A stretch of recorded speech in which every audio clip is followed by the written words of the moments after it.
क्या करें? हम लोग अभी तक उत्तराध्यान सूत्र की मतलब पढ़ रहे हैं। अर्थ रूप में हम लोग देख रहे हैं। वी वर ऑन 18वां चैप्टर। वी आर ऑन 18वां नंबर का चैप्टर है। देखिए अध्ययन 18वां दिख रहा है, राइट? इसके अंदर हम देख अभी तक दो पार्ट्स में ऑलमोस्ट ये चैप्टर दो पार्ट्स में है। हमने स्टार्टिंग में देखा कि एक संयंती राम का जो राजा था, वो कैसे उसको प्रतिबोध मिलता है, कैसे गर्दभाली मुनि का चारित्र उस राजा के चारित्र पे इम्पैक्ट करता है, और संयति राजा अपना राजभार छोड़ के दीक्षा लेता है। ये हमने पहला पार्ट देख लिया। दूसरे पार्ट में हमने देखा कि आगे चल के संयति राजा एक और साधु से मिलता है। वो साधु जो है उसका नाम क्षत्रिय मुनि, मतलब हम इस बुक में लिखा जा रहा है क्षत्रिय मुनि। उससे मतलब वो लोग मिलते हैं और वो लोग आपस में बात करते हैं। तो आपस में जब बात कर रहे हैं तो आपको ये समझना होगा दोनों के बैकग्राउंड्स अलग अलग हैं, ठीक है? किस अपेक्षा से अलग अलग हैं? क्योंकि ये जो क्षत्रिय मुनि जो आए हैं ना, वो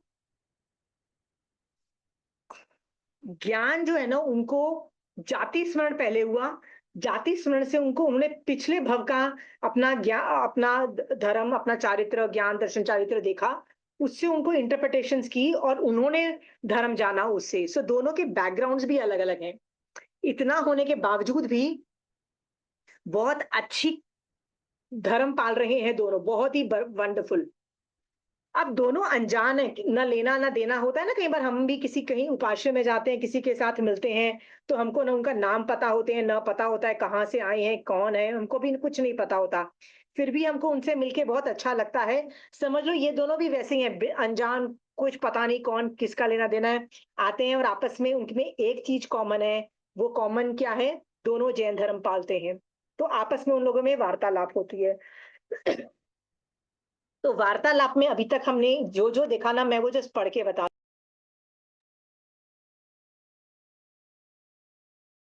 अभी तक वार्तालाप में हमने इस पैराग्राफ में ये देखा कि वो जो क्षत्रिय मुनि है, उसको अनेकांतवाद बहुत अच्छा लगता है फॉर सम रीजन। तो वो अनेकांतवाद इस पूरे अपने कथन में अनेकांतवाद की तारीफ कर रहा है। स्टार्टिंग में फर्स्ट थिंग वो किसकी तारीफ करता है? अनेकांतवाद की। तो पहली लाइन में भी उसने अनेकांतवाद का, देखो यहाँ पे भी उसने अनेकांतवाद के बारे में ही ग्रेटनेस बोला था। यहाँ पे भी उसने अनेकांतवाद को ही ग्रेट बोला है। तो यहाँ पे उसने बोला है कि चार तरह के वादी होते हैं, राइट? कौन कौन से होते हैं? क्रियावादी, अक्रियावादी, विनयवादी और अज्ञानवादी। ये चार तरह के दूसरे धर्म करने वाले लोग होते हैं। बट उनके पास अनेकांतवाद नहीं है। हमारे पास जैन धर्म के पास अनेकांतवाद है। इसीलिए हम लोग सही हैं, इसीलिए वो लोग गलत हैं, ठीक है? मैंने यहाँ पे ना कुछ लिखा है, तो मैं जिस वो पढ़ जाती हूँ। वैसे तो मैं ये लाइन कर चुकी हूँ, मैं इसलिए पढ़ रही हूँ क्योंकि आप भी इस पे से अनुप्रेक्षा कर सकते हो। On any issue if we also have एकांत पक्ष, मतलब कोई भी वस्तु पे हम भी एकांत पक्ष से देखते हैं, देन वी आर मिथ्या दृष्टि, ठीक है? गर्दभाली हैड मल्टीपल रीजंस की गलती किसकी। गर्दभाली मुनि के पास बहुत सारे कारण थे जानने के लिए कि गलती किसकी। ऑन डियर डेथ, जब वो हिरण मर गया, तो गर्दभाली मुनि को दूसरे गलती किसकी है? तो उनको हमारे जैसे आपको और मुझे संयति राजा की गलती दिखाई दे दी।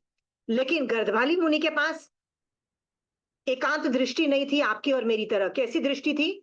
नहीं, और भी 50 कारण हैं जिसकी वजह से ये डियर मरा, ठीक है? हाँ, उसका आयुष देख रहे हैं, उसके 50 और कारण बताए। असाता वेदनीय कर्म का देखे, होनहार को देखा, बहुत कुछ देखा। क्योंकि गर्दभाली मुनि सम्यक दृष्टि थे और अनेकांतवादी थे, ठीक है? तो गलती किसकी जो है ना, ये जो टॉपिक है ना, ये जो वर्ड है कि गलती किसकी, इस पे भी मल्टीपल एंगल्स आते हैं। So if you also think, आप और मैं भी यदि सोचते हैं, राइट? क्या सोचते हैं? कि मेरी बहू या मेरी मदर इन लॉ या मेरा बिजनेस पार्टनर या मेरा पड़ोसी, राइट, वो गलत है, राइट? और आप दूसरे पर्सपेक्टिव से उन लोगों को नहीं देख सकते ना, तो क्या पता आप भी मिथ्या दृष्टि हो। ये भी बात समझना। तो अभी आपको समझना है, आपको जिस पे गुस्सा आ रहा है और आपको जिस पे लग रहा है ना कि गलती किसकी, मतलब सामने वाले की गलती दिख रही है, क्या पता आप अनेकांतवाद से नहीं देख रहे हो, मतलब अलग दृष्टिकोण से नहीं देख रहे हो, और क्या पता आप ही मिथ्या दृष्टि हो। राइट, यहाँ पे मैंने लिखा है Anekantavada is the foundation of Jainism. जिन हर आदमी को जिसको अनेकांतवाद से प्यार है, आता है, वही सम्यक दृष्टि बनेगा। ठीक है, यहाँ पे मैंने लिखा है, केस स्टडी मैंने लिखा है, बहू जो होती है ना, बायज एक्सपेंसिव क्लोथ, बहुत महंगे महंगे कपड़े खरीदती है। तो उसका कारण मैंने लिखा है कि मे बी आपके पैसे खत्म होने का कर्म उदय में आया था। सो आपकी बहू के मन में खर्चा करने का मन हो रहा है कि चलो मैं भी खर्चा करूं, अच्छे अच्छे कपड़े खरीदूं, हर बात पे नए नए कपड़े खरीदूं। क्या पता आपके पैसे खत्म होने के कर्म उदय में आए हो, इसमें आपकी बहू की गलती कोई नहीं हो। मैं सिर्फ ये अनेकांतवाद पे बोला जा रहा है बिकॉज ये मेरा फेवरेट टॉपिक है, मैं कर रही हूँ, मैंने यहाँ पे जो लिखा है पढ़ रही हूँ। आर आर दे यहाँ पे ना वो अनेकांतवाद दूसरे धर्मों के बारे में बोल रहे हैं कि वो लोग एकांतवादी हैं, इसलिए वो मिथ्या दृष्टि है। देखो वो क्या बोल रहे हैं, ये सारे मत एकांतवादी हैं इसलिए मिथ्या दृष्टि है। तो मैंने यहाँ पे सवाल किया है, आर दे बोथ, मतलब ये दोनों जो आदमी है, संयति मुनि और क्षत्रिय मुनि, are they ganging up and shitting on non Jains, मतलब शिटिंग मतलब गाली दे रहे हैं, जो नॉन जैन है उनको गाली दे रहे हैं क्या ये दोनों जन मिलके?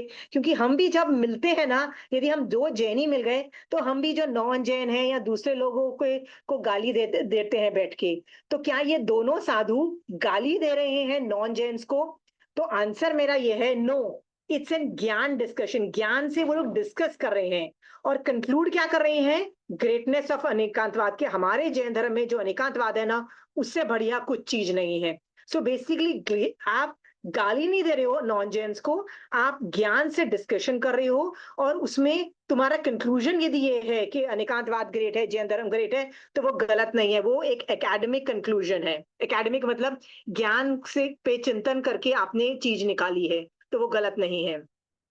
मैंने यहाँ लिखा है, this is not only theory of communication but it applies to every thought, spoken non spoken words, even सम्यक दर्शन। इसका मतलब अनेकांतवाद जो है ना, वो सिर्फ कम्युनिकेशन की थियोरी नहीं है, ये सोचने का तरीका भी है, बोलने का, और जब हम नहीं बोलते हैं, चुप रह के मौन से जो हम कुछ कन्वे करते हैं ना, और इवन सम्यक दर्शन का भी तरीका है, अनेकांतवाद से ही सोचा जाता है। ठीक है, सो ये अनेकांत, ये पूरा जो क्षत्रिय मुनि है ना, अनेकांतवाद की तारीफ करते हैं ऑलमोस्ट। इनफैक्ट मैं भी, जो कि I am a big fan of Anekantavada, मुझे भी ये क्षत्रिय मुनि बहुत अच्छे लग रहे हैं because he also likes the same Anekantavada. ठीक है, मैंने यहाँ पे लिखा है, एक चीज समझने की ये डिस्कशन किया है, क्षत्रिय मुनि गेट्स ज्ञान फ्रॉम जाति स्मरण। तो सो पास्ट भव ऑल्सो लॉन्ग टाइम इन देवलोक एंड इंफॉर्मेशन फ्रॉम अर्लियर मनुष्य भव, so definitely not from Mahavir भगवान। देखिए यहाँ पे वो क्या बोल रहे हैं, भगवान महावीर स्वामी ने उपरोक्त चारों वादों का कथन किया है, सबके बारे में बताया है, और क्या बोला है कि ये लोग गलत हैं, ये इस तरह से बोला है। तो इसने महावीर स्वामी भगवान को कोट किया। पर आप ध्यान से देखोगे, क्षत्रिय मुनि तो महावीर स्वामी भगवान से प्रतिबोध नहीं पाते हैं, राइट? वो किसके शासन में है? वो पिछले भव के अंदर जाति स्मरण से जान रहे हैं कि पिछले भव के अंदर मैं जैन था, मैंने जैन धर्म पाला। इसका मतलब उनका जो ज्ञान है ना, वो कोई और तीर्थंकर से आ रहा है, कोई और जगह से आ रहा है। फिर भी वो यहाँ पे कैसे बोल रहे हैं, सो महावीर स्वामी भगवान से तो नहीं आ रहा, but he is confidently saying Bhagwan Mahavir also says this as all Tirthankar same thing. पर वो कितना कॉन्फिडेंटली बोल रहे हैं कि महावीर स्वामी भगवान भी चारों वादों का, मतलब कि महावीर स्वामी भगवान ने भी ऐसा ही कहा है। इतना कॉन्फिडेंटली इसलिए कह सकते हैं क्योंकि सारे तीर्थंकर ऑलमोस्ट एक ही बात कर रहे हैं। Even his language matter is very odd as it is not from Mahavir भगवान। देखिए ये जो लास्ट लाइन मैंने बोला ना कि ये क्षत्रिय राजऋषि जो बोल रहे हैं ना, उनका तो आप है ना, मैं ना पहले जानबूझ के आपको ये कंटेंट मैटर इसलिए बता रही हूँ कि आप ध्यान से देखना। 32 आगम में यदि कोई ज्ञान दूसरे जगह से ला रहा है, जैसे कोई यहाँ से महाविद्य में गया, महाविद्य से कुछ जैन धर्म सीखा, मतलब वहां के तीर्थंकर तो अलग है ना, उनसे सीखा, और वो यहाँ पे आके तुमको समझा रहा है ना, तो उसकी भाषा, टोन बहुत कुछ अलग हो जाते हैं। यदि जाति स्वर्ण से आ रहा है तो भी दूसरे तीर्थंकरों का ज्ञान होता है ना, तो टोन में डिफरेंस आता है। सो मैंने ऐसे ही कंचन आंटी से, मेरे को लग रहा था कि जो कि जाति स्वर्ण से आ रहा है ज्ञान, पास्ट की भवों से आ रहा है, कोई और तीर्थंकर है और इंफॉर्मेशन है, इसलिए टोन और लैंग्वेज और इस सब में, भाषा में और कंटेंट, थोड़ी थोड़ी चीजों में फर्क है। कंटेंट सेम रहेगा, कंटेंट तो वही 8 कर्म, कंटेंट तो वही सम्यक दर्शन, वही अनेकांतवाद, वही चीजें रहेंगे, राइट, 4 तीर्थ। बट मुझे ऑड लगा, तो मैंने कंचन आंटी को बोला, आंटी ये लोग अलग किसी और तीर्थंकर से सीख के आए हैं इसीलिए अलग है। तो आंटी कहती है नहीं, ऐसा मत समझना, ये दोनों जो जो लोग हैं ना, दोनों साधु अलग अलग प्रांत से आए हैं। प्रांत का मतलब होता है जगह से आए हैं। दोनों की अपब्रिंगिंग अलग अलग है। एक राजा था, एक और क्षत्रिय मुनि का पता नहीं है कि मतलब वो क्या थे, मतलब मे बी किसी कंट्री का कुछ क्या रहे होंगे, पता नहीं है, हाई लेवल के कुछ रहे होंगे, राइट। सो बेसिकली बोथ के बैकग्राउंड्स भी अलग अलग हैं।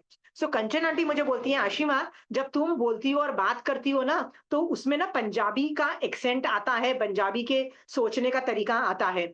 और जब मैं बोलती हूँ ना, तो मेरे में भी मारवाड़ी का बोलने का, सोचने का एक्सेंट और तरीके आते हैं, राइट।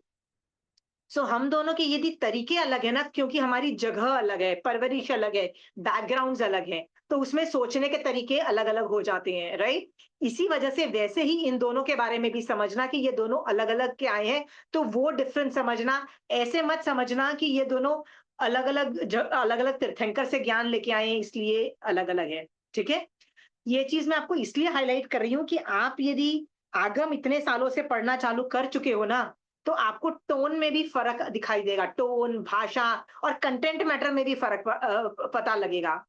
बहुत कम लोग होते हैं जो लोग अनेकांतवाद और सम्यक दर्शन की बातें करते हैं, बहुत कम लोग होते हैं। ठीक है, ये दो चीजें कितने कम लोग बोलते हैं पता है? ना के बराबर लोग बात करते हैं। इतने लोगों के बारे में कॉन्वर्सेशन हुई है 32 आगम में, कितनी बार एक आदमी दूसरे आदमी से बात कर रहा है। Most of them are Jains, दोनों नहीं है जैन तो एक तो जैन है। पर कितने लोग आपस में सम्यक दर्शन पे बात करते हैं और अनेकांत बात पे हैं? ना के बराबर, बहुत ही थोड़े। समझ में आया? हाँ, अहिंसा पे बहुत लोग बोल रहे होंगे, इस बात पे बोल रहे होंगे, मतलब 18 पाप पे बोल रहे होंगे, तपस्याओं के बारे में बात कर रहे होंगे, ये तपस्या वो तपस्या के बारे में बात कर रहे होंगे, राइट। बट अनेकांतवाद पे बोलने वाले तो डिस्कशन करने वाले ना के बराबर होते हैं। ठीक है, पर याद रखना, जिसको सचमुच जैन धर्म समझ में आया है ना, उसको दो चीजें अच्छे से समझ में आती है जैन धर्म में, अनेकांतवाद और सम्यक दर्शन, ये दो चीजें समझ में आती है। ठीक है, तो मैं भी आपको ये बोलती हूँ कि इनका टोन, लैंग्वेज, भाषा पे भी मॉनिटर करो, कहाँ पे गड़बड़ जा रहा है। गड़बड़ मतलब गलत तो नहीं जा रहा है, पर वेरिएशन कहाँ जा रहा है। आप इतने सालों से आगम पढ़ रहे हो, तो आपको ये कैच करना चाहिए, you should be able to catch कि भाषा भी, टोन अलग है, कंटेंट मैटर भी अलग है। देखो कंटेंट मतलब किस पे डिस्कशन हो रहा है, ये टॉपिक भी अलग है। ठीक है, चलिए लेट्स मूव फर्दर। ममता जी, आपको दिखाई दिया ये टोन डिफरेंस, ये कंटेंट मैटर आपने कभी नोटिस किया कि अनेकांतवाद आपको कुछ और चीजें बताता है? कभी नहीं नोटिस किया? कभी भी नहीं? आशिमा जी आशिमा जी, अनेकवंत मैंने अभी किया ही नहीं है। क्या बात कर रहे हो? आप तो मेरे 3 ग्रुप्स में आप मेरे स्टूडेंट रह चुके हो। Yeah, I've missed it all the इससे times. पहले आप मेरे वो इनफॉर्मल क्लासेस के अंदर रह चुके हो और आपने अभी तक अनेकांतवाद नहीं किया। This is the second group, but I've missed it all the times. आप एक काम करो, सारे काम छोड़ के पहले उनको सीखो। यदि वो नहीं कर रहे हो तो कर क्या रहे हो? आपको वैसे भी जैन धर्म नहीं समझ में आएगा बिना अनेकांतवाद की। जैन धर्म की फाउंडेशन प्रिंसिपल्स अनेकांतवाद है। ठीक है, मूल मूल सूत्र में पता है कौन कौन से सूत्र आते हैं 32 आगम में? जो 4 मूल सूत्र है, सूत्र मतलब आगम है, 4 मूल कौन कौन से हैं? नंदी सूत्र, जो ज्ञान पे बात कर रहा है। दशवी कालिक, जो चारित्र पे बात कर रहा है। सम्यक दर्शन पे उत्तराध्यान कर रहा है। तो सम्यक ज्ञान दर्शन चारित्र, ये तीनों चीजें फाउंडेशन है, मूल है हमारा। पर चौथा आगम का नाम है अणुयोग द्वार। उस आगम को फाउंडेशन में, फाउंडेशन मतलब मूल में क्यों रखा हुआ है? मूल का मतलब होता है रूट्स। एक पेड़ के रूट्स बहुत इंपॉर्टेंट होते हैं। अनुयोग द्वार को इसलिए रखा हुआ है कि अनेकांतवाद उस आगम में पढ़ाया गया है। कि अलग-अलग तरीके से आप अनुयोग कर सकते हो। ऐसा अनुयोग करोगे तो भी चलेगा, पर ऐसा अनुयोग नहीं करके कुछ और अनुयोग करोगे उस चीज़ का तो भी चलेगा। अलग-अलग तरीके के अनुयोग बताए गए हैं, वो अनेकांतवाद से ही अनुयोग आते हैं। ठीक है? ममता जी, ये मूल है, फाउंडेशन है। आप यदि फाउंडेशन नहीं अनेकांतवाद पे आपकी कमांड नहीं होगी ना, तो आप जैन धर्म नहीं समझ पाओगे उतनी गहराई से जितना वो करते हो। आप है ना बेसिक्स ऑफ जैनिज्म में वो कुछ क्लासेस हैं, मैं आपको आपको नाम भेज दूँगी, नंबर भेज दूँगी। 3rd प्लेलिस्ट है। बेसिक्स ऑफ जैनिज्म की 3rd प्लेलिस्ट है और 25 क्लासेस हैं। प्लीज़ उसको देख लीजिएगा ममता जी। ठीक है?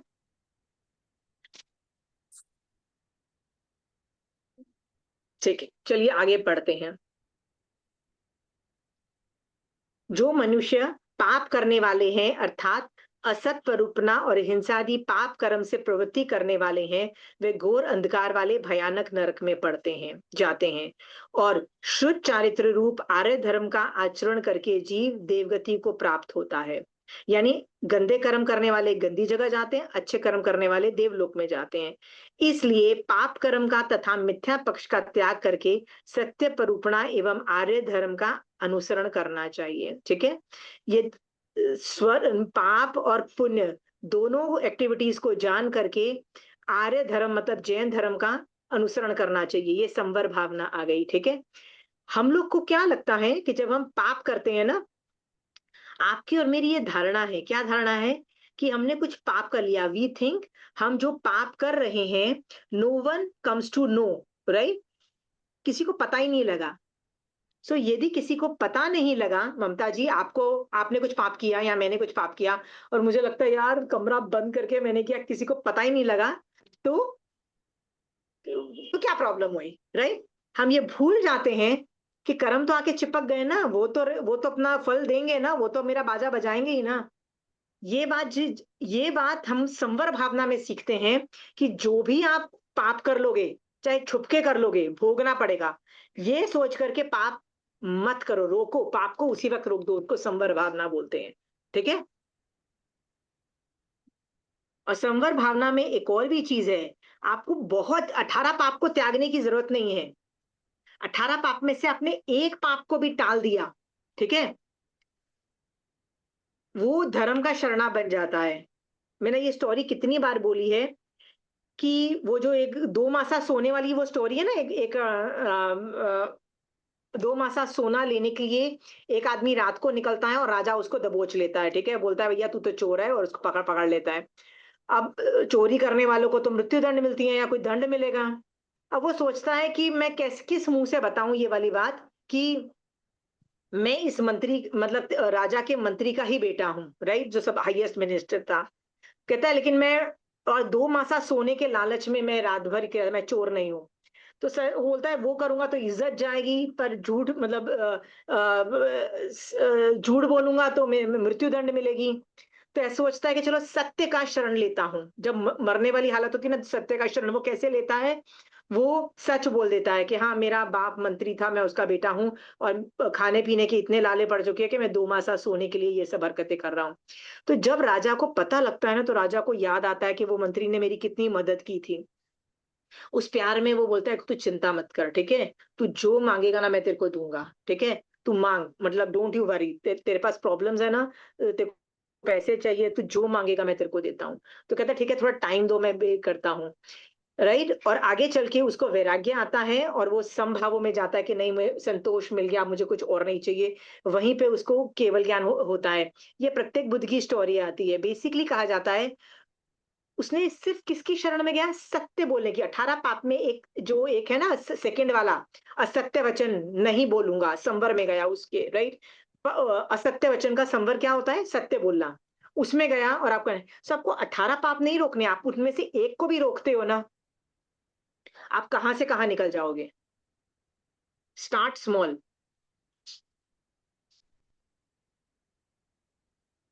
चलिए नेक्स्ट लाइन में पढ़ रही हूं। क्षत्रिय मुनि संजय मुनि से कहते हैं कि हे मुनि, क्रियावादी आदि लोग माया पूर्वक बोलते हैं, उनकी कथन मिथ्या और निरर्थक है। उनके कथन को सुनता हुआ भी मैं संयम मार्ग में भली प्रकार स्थित हूं और यत्ना पूर्वक गोचरी आदि के लिए जाता हूं। ये सब जो अक्षर है ना, मिथ्या, निरर्थक है, right? Do you still believe, पहले तो मेरा सवाल ये है, क्या आपको भी अभी लगता है कि सारे धर्म सेम है और इक्वल है? मुझे तो नहीं लगता है कि आपको भी लगता होगा, राइट? सारे धर्म इक्वल नहीं है, सब धर्म एक जैसे नहीं पढ़ाते। बट अगेन मेरा सवाल, इसको गहराई से देखिए, ये वाली लाइन जो है, राइट? मिथ्या, निरर्थक, मतलब वो लोग क्या कर रहे हैं?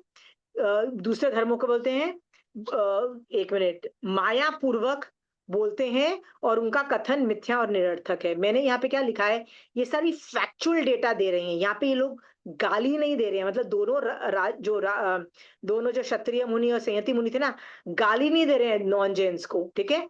ये फैक्चुअल इंफॉर्मेशन डिस्कस कर रहे हैं। इनको उनके प्रति राग और द्वेष नहीं है, मतलब हेट्रेट नहीं है दूसरे धर्मों के प्रति। उनके पास जस्ट भेद विज्ञान है, भेद विज्ञान कर रहे हैं, पर राग द्वेष नहीं है। आपको मैं एक चीज बताती हूँ, इतने सालों से मैं धर्म कर रही हूँ, मैंने देखा है कि मेरा भी ना पहले दूसरों धर्मों के प्रति और अपने धर्म के प्रति राग द्वेष बहुत हाई लेवल का था, ठीक है? पहले तो मुझे लगता था सारे धर्म अच्छे ही हैं, इतने बुरे भी नहीं है, ठीक है? फिर मुझे लगने लगा कि नहीं यार, जैन धर्म और दूसरे धर्म अलग अलग हैं, ठीक है? फिर मुझे जैन धर्म पे प्यार भी आता था और दूसरे धर्मों से ऐसे चिढ़ भी मचती थी। अब मुझे फर्क नहीं पड़ता है। मुझे लगता है महावीर स्वामी भगवान ने जो मुझे बोला, यदि मैं अपनी जिंदगी में अप्लाई कर दूं ना, तो भी बहुत बड़ी बात होगी। मुझे दूसरों को देखना बंद करना है। समझ में आया? दूसरे जन यदि नॉन जैन है, यदि कहीं तो जैनी लोग ही नॉन जैन की कितनी हरकतें करते हैं, ये तो आपने देखा ही है, राइट? कितने जैनी लोग मोक्ष की साधना नहीं कर रहे होते, पर गॉड नोस अपने संसार की प्रॉब्लम्स ही सॉल्व कर रहे होते हैं। सो ये सब देख के आपने क्या समझा है? कि उनसे हेटरेट करने की जरूरत नहीं है, भेद विज्ञान से जानो और उनसे राग द्वेष मत करो। क्या पता ममता जी वो तुमसे पहले सम्यक दृष्टि बन के मोक्ष चले जाएं। हो सकता है ममता जी ऐसा। पर आपने तो अभी उनको गाली समझ लिया, आपने तो अपने आप को हीरो समझ लिया, और यार मैं तो जैन धर्म की बहुत ग्रेट, हमारा धर्म तो कितना ग्रेट, उसका धर्म बेकार है। भेद विज्ञान से जानना ठीक है, समझ में आया? पर राग द्वेष करना अलाउड नहीं है अब। सो ममता जी आपसे ही सवाल पूछती हूँ, क्या आप में भी राग द्वेष कम हुआ है दूसरों के धर्मों को जो आप देखते हो? चिढ़ मचना, लुक डाउन करना, मतलब कम हुआ है? Yeah, Ashima ji, वो तो कम हुआ है, but I have a question. Like, suppose I have a non-Jain friend, like a close friend. So, मतलब it's not looking her down, but you feel कि वो भी non-veg छोड़े, तो हंसते हुए कभी भी ऐसे नहीं, but आराम से I always tell her, आज फिर खा के आई है, ऐसे कभी कभी फोन पे I ask her. So, वो भी गलत है ना?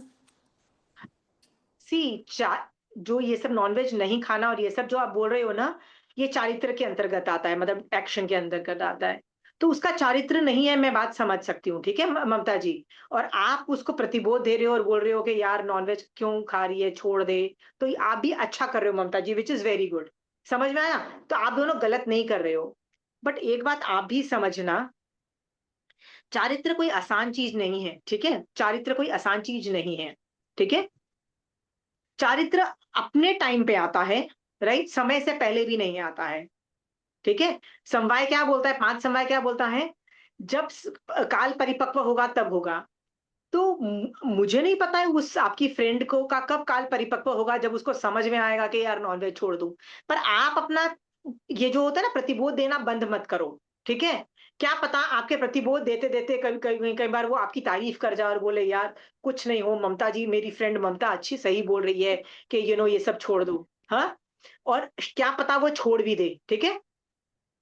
मैं आपको मेरी एक फ्रेंड, जो मेरी फ्रेंड है ना, एक सिखनी फ्रेंड है, ठीक है?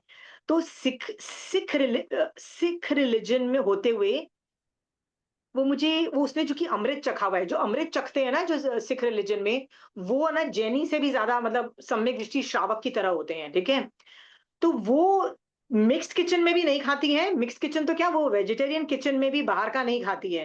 वो 10 बार सोचेगी कहाँ से खाऊँ, कहाँ से नहीं खाऊँ। यदि वो ट्रैवल भी कर रही होगी ना, तो वो सोचेगी कोई गुरुद्वारा है आस-पास जहाँ से मैं खाना मँगवा सकूँ। समझ में आया? वो नॉर्मल भी नहीं खाती है। वो मेरे घर आएगी, वो बोल देगी, "आशी मैं आ रही हूँ, प्लीज़ मेरे लिए खाना बना दे।" मतलब वो लिटरली वैसे बोलती है, "प्लीज़ मेरे लिए खाना बना दे। मुझे पता है मैं तेरे यहाँ खा सकती हूँ, मैं कहीं और नहीं खा सकती।" समझ आया? वो सोचती है, वो 10 बार सोचती है खाने की जगह पे, ठीक है? और उसको ये भी पता है कि मैं कहीं भी जाके रेस्टोरेंट में खाती-फिरती रहती हूँ, तो वो मुझे मेरे पीछे कितनी बार वो मेरे को ताने मारती थी, हाँ? और कर, और खा इधर-उधर, और तेरा धर्म भ्रष्ट होगा, आज तेरे धर्म के भाव हैं, जिस दिन तूने खाया ना इधर-उधर रेस्टोरेंट्स में, राइट? चाहे वेज रेस्टोरेंट्स में मैं खा लूँ, कहती है जा, किसने बनाया, कैसा खाया, किस भावों से बनाया? कहती है कुछ भी खा लेगी, कहीं पे भी खा लेगी, फिर तेरा धर्म खत्म नहीं होगा, हाँ? फिर वो मुझे ताने भी ये मुझे ताने मारती रहती थी, ठीक है मेरी फ्रेंड। यहाँ तक भी ताने मारती रहती थी कि तेरे धर्म में क्या ये नहीं लिखा हुआ है कि जो हम खाते हैं वही हम बन जाते हैं? अंडरस्टूड?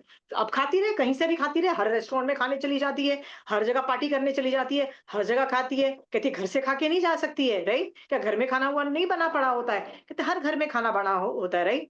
फिर भी बाहर का खाने का लालच है, तो लोभ कषाय, राइट? मुंह का टेस्ट। तो वो मुझे बहुत ताने मारती थी, समझ में आया? ताने, because she was my very good friend. She was my Jain धर्म, मतलब मेरे को धर्म में वो मेरी मेंटर थी। तो उसने मुझे कितने सालों ये ताने मारे थे, समझ में आया?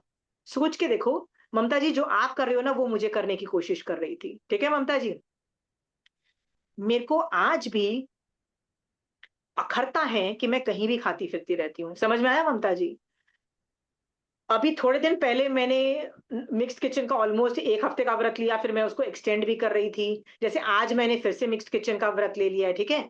उसके ताने मारने से क्या फ़र्क होता है? कि मैं अपनी लाइफ़स्टाइल किसी वजह से चेंज नहीं कर पाती हूँ, ठीक है? क्योंकि मेरे बच्चे इन्वॉल्वड हैं, मेरा घरवाले इन्वॉल्वड है। कितना तुम उनके साथ जाओगे और बार-बार उनको बोलते रहोगे, हम ये नहीं खा सकते, वो नहीं खा सकते। बट सोच के देखो, फिर भी मैं ना उसके ताने की वजह से मुझे मेरा उपयोग में रहता है कि नहीं यार, ये अभी भी मेरी मुसीबत है कि अभी भी मैं कहीं भी खाती-फिरती रहती हूँ, हर रेस्टोरेंट में खा लेती हूँ। ठीक है ममता जी? और उसपे मैं वर्क करती रहती हूँ। मेरे 14 नियम में मेरा एक व्रत मैंने जानबूझ के क्रिएट किया हुआ है। देखिए मेरी 14 नियम की ये किताब है ना, हाँ? उसमें मैंने व्रत ले रखे हैं। देखिए मैं आपको जस्ट बताती हूँ।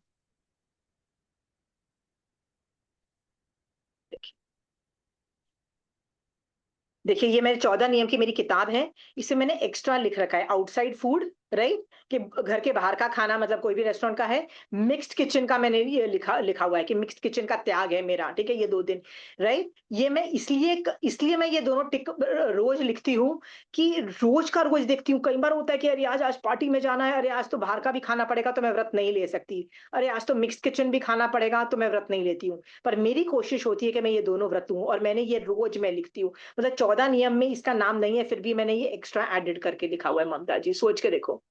ये क्यों लिखा हुआ है? क्योंकि वो मेरी जो फ्रेंड थी ना, वो मुझे ताने मारती थी लिटरली। समझ में आया? ताने मारना हेल्प करता है ममता जी, बिकॉज़ आपका इंटेंशन अच्छा है। आप गाली नहीं दे रहे हो, ताने नेगेटिव इंटेंशन से नहीं दे रहे हो। ताने क्यों मार रहे हो? कि आप वो सुधर जाए, उसकी आत्मा मोक्ष के और रास्ते में और आगे बढ़े। Yeah. समझ? तो आप करते रहिए, मैं तो बोलती हूँ करते रहना चाहिए, ठीक है? बट अगेन, क्या मैं सुधर गई? 100% मैं उसकी तरह, जैसे वो अमृत चखा हुआ है, वो तो कहीं बाहर का नहीं खाती है, क्या मैं उस लेवल पे चली गई? नहीं, चारित्र इतना ईज़ी नहीं होता है, चारित्र में ना बहुत सारे कंपोनेंट्स फ़र्क करते हैं। ठीक है ममता जी? हाँ? या वो हमेशा बात रहनी चाहिए कि कोई भी हमसे पहले कभी भी मोक्ष जा सकता है, सो लुक डाउन नहीं करना है, बस ये बात ध्यान में रखनी चाहिए। ये बात कर सकते हैं, नहीं बट ताने मारते रहो, धर्म करते करते रहो। बट याद रखना, अपना धर्म दादागिरी से नहीं देना है, अपना धर्म। जैसे मैं ना कंचन आंटी को कई बार पूछती थी कि ये जो मेरी फ्रेंड जो मुझे हेल्प करती है ना, जो सिखनी है, राइट? ये बहुत स्ट्रांग है अपने धर्म में, इतनी स्ट्रांग है कि ये दूसरे धर्मों को वंदन नमस्कार भी नहीं करती है। मैं तो फिर भी कर लेती हूँ, मैं तो कहीं भी जाती हूँ और I am okay with that, ठीक है?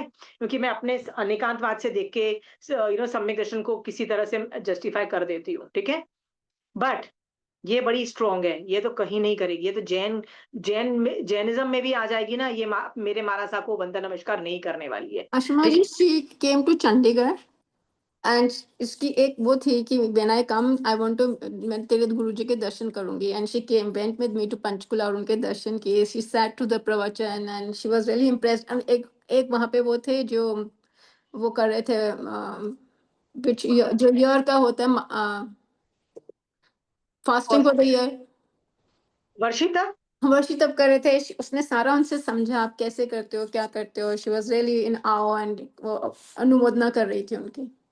हाँ, तो मैंने भी ना कंचन आंटी को एक बार जाके ऐसे ही बोला कि आंटी वो मेरी तब की फ्रेंड है, और वो मुझे जब मैंने जैन धर्म भी नहीं पकड़ा था, जैन धर्म से भी पहले वो मेरे पास आई थी। उसकी वजह से आज मैं, मतलब होता है ना कई बार कहीं से लोग डायरेक्ट करते हैं।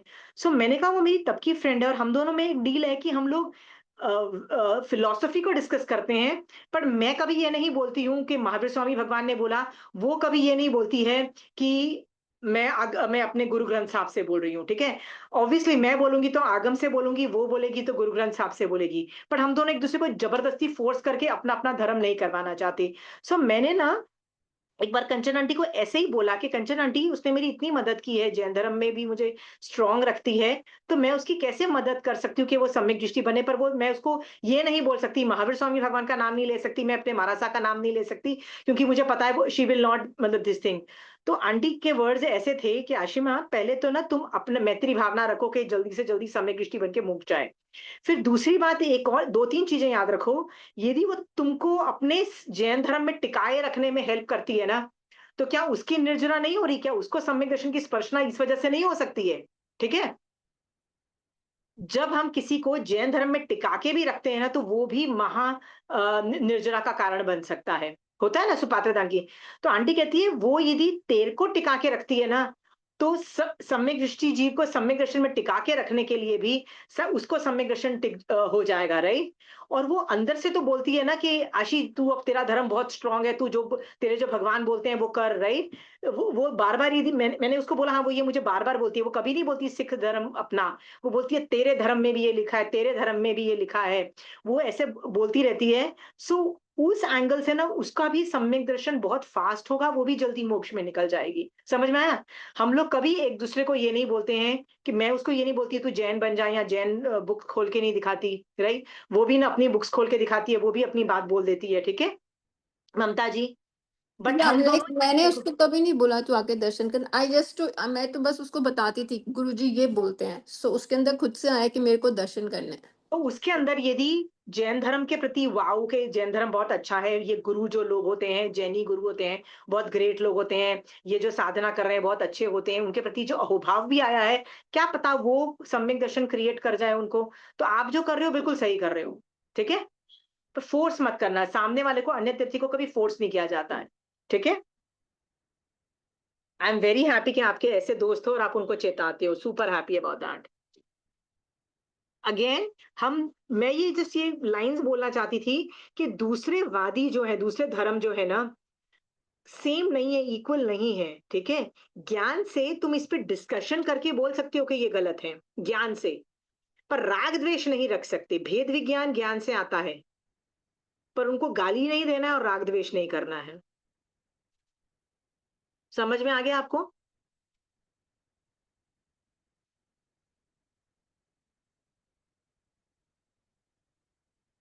मैं तो कई बार नॉन जैन धर्म में जो हिंदू धर्म भी है ना, मैं उनको भी थैंक यू देती हूँ कि जैन धर्म किस कौन से धर्म के साथ टिक सकता है।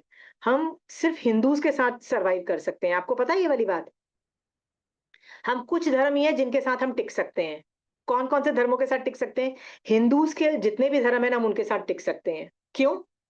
क्योंकि हिंदुइज्म एक सेक्युलर रिलीजन है। सेक्युलर का मतलब होता है, हिंदुइज्म के अंदर सांख्य, मीमांसा, चारवाक, योग जितने भी जो है देखने के तरीके,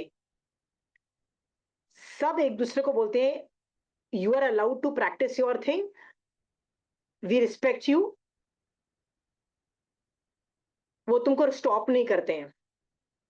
जैन धर्म सिर्फ इन लोगों के साथ ही धर्म कर सकता है, ठीक है?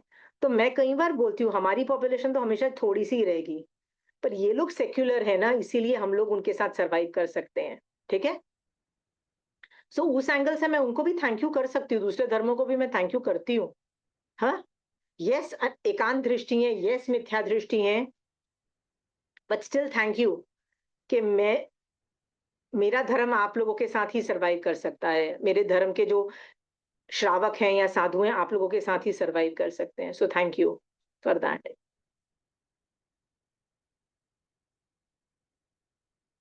Got it? इससे ना क्रूरता के परिणाम, ममता जी, जो हमारे अंदर है ना, दूसरे धर्मों के प्रति, वो कम होते चले जाते हैं। जो द्वेष है ना, जो मान है मेरा धर्म कितना ग्रेट है और तुम्हारा धर्म घटिया, वो कम हो जाता है।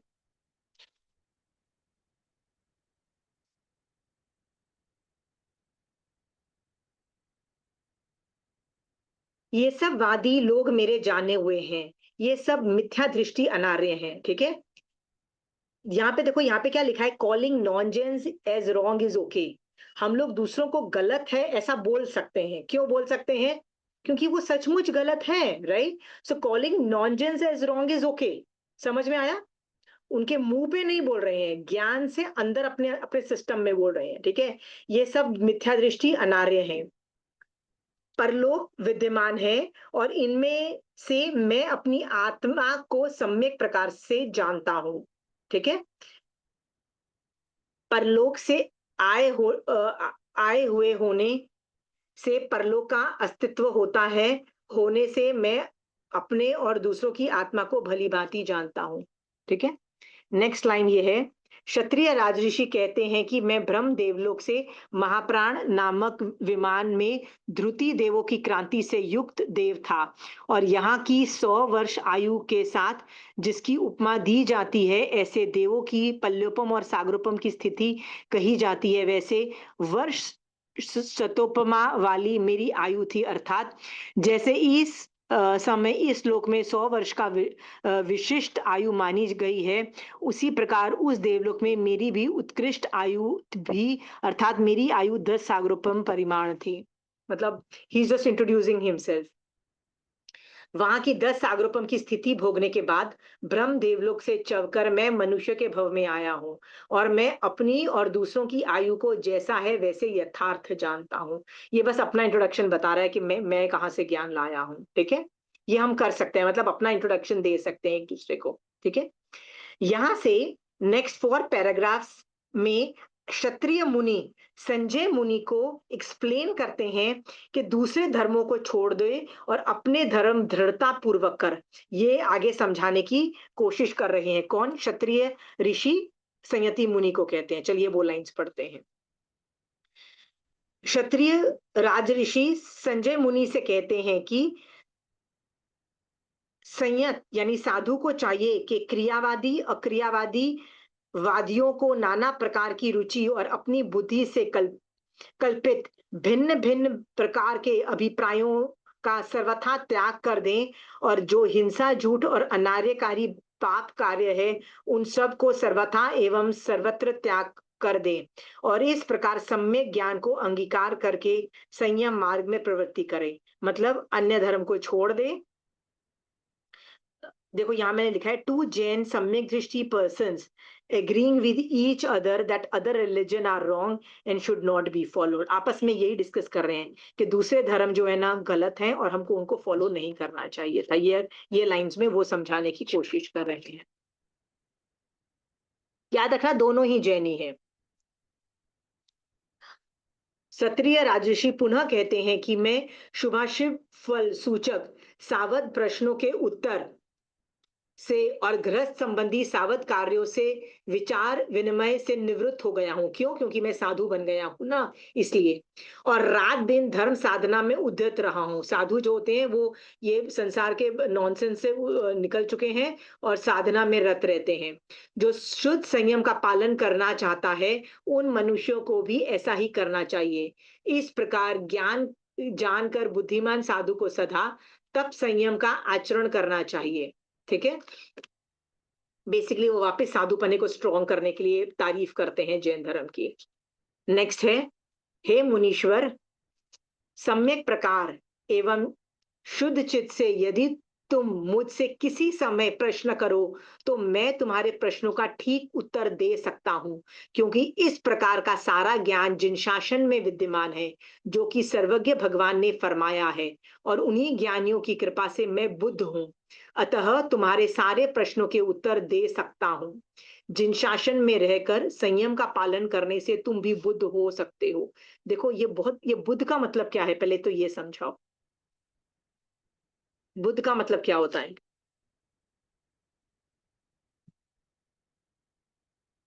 एनीबडी? जब बोला जाता है ना, हर लाइन में कई बार बोला जाता है कि उस आदमी को केवल ज्ञान हो गया, वो सिद्ध हो गए, बुद्ध हो गए, मुक्त हो गए। उसमें बुद्ध का मतलब होता है सिद्ध शिला में चले गए। पर यहाँ पे बुद्ध का मतलब हो रहा है ज्ञान के जो असली मॉरल ऑफ द स्टोरी को समझ के जो निचोड़ निकालता है, ठीक है? मान लीजिए ममता जी, आपको उत्तराध्यान सूत्र पूरा कंठस्थ है, ठीक है, सूत्र रूप में, लेकिन उत्तराध्यान सूत्र बोलता क्या है आपको नहीं समझ में आ रहा, तो आप बुद्ध नहीं गिने जाओगे। समझ में आया? वो आगम बोलना क्या चाह रहा है, उसका उसको बोलते हैं सार क्या है, what is the moral of the story. ठीक है, सो मैं ये एक चैप्टर पढ़ती हूँ, मैं मॉरल ऑफ द स्टोरी निकालती हूँ, मैं बार बार भगवान से पूछती हूँ, भगवान ये बोल रहे हो आप बोलना क्या चाहते हो असली, ठीक है, आप बोल ये रहे हो, आप स्टोरी बोल रहे हो, कभी कभी कुछ टेक्निकल डेटा दे रहे हो, पर आप बोलना क्या चाह रहे हो, मेरे को क्या शिक्षा मिल रही है, मैं अपने सोचने में और शरीर में क्या परिवर्तन लाऊं, अपने करनी में क्या परिवर्तन लाऊं। जो आदमी ज्ञान से इस तरह की चीजें इंटरप्रेट कर सकता है, उसको बोलते हैं बुद्ध हो गया। इसको बोलते हैं ज्ञान की गहराई को बोलते हैं बुद्ध हो गया। ज्ञान की गहराई जो जानता है। ज्ञान सुपरफिशियल भी हो सकता है, थियोरी जाना, ठीक है। अब देखो,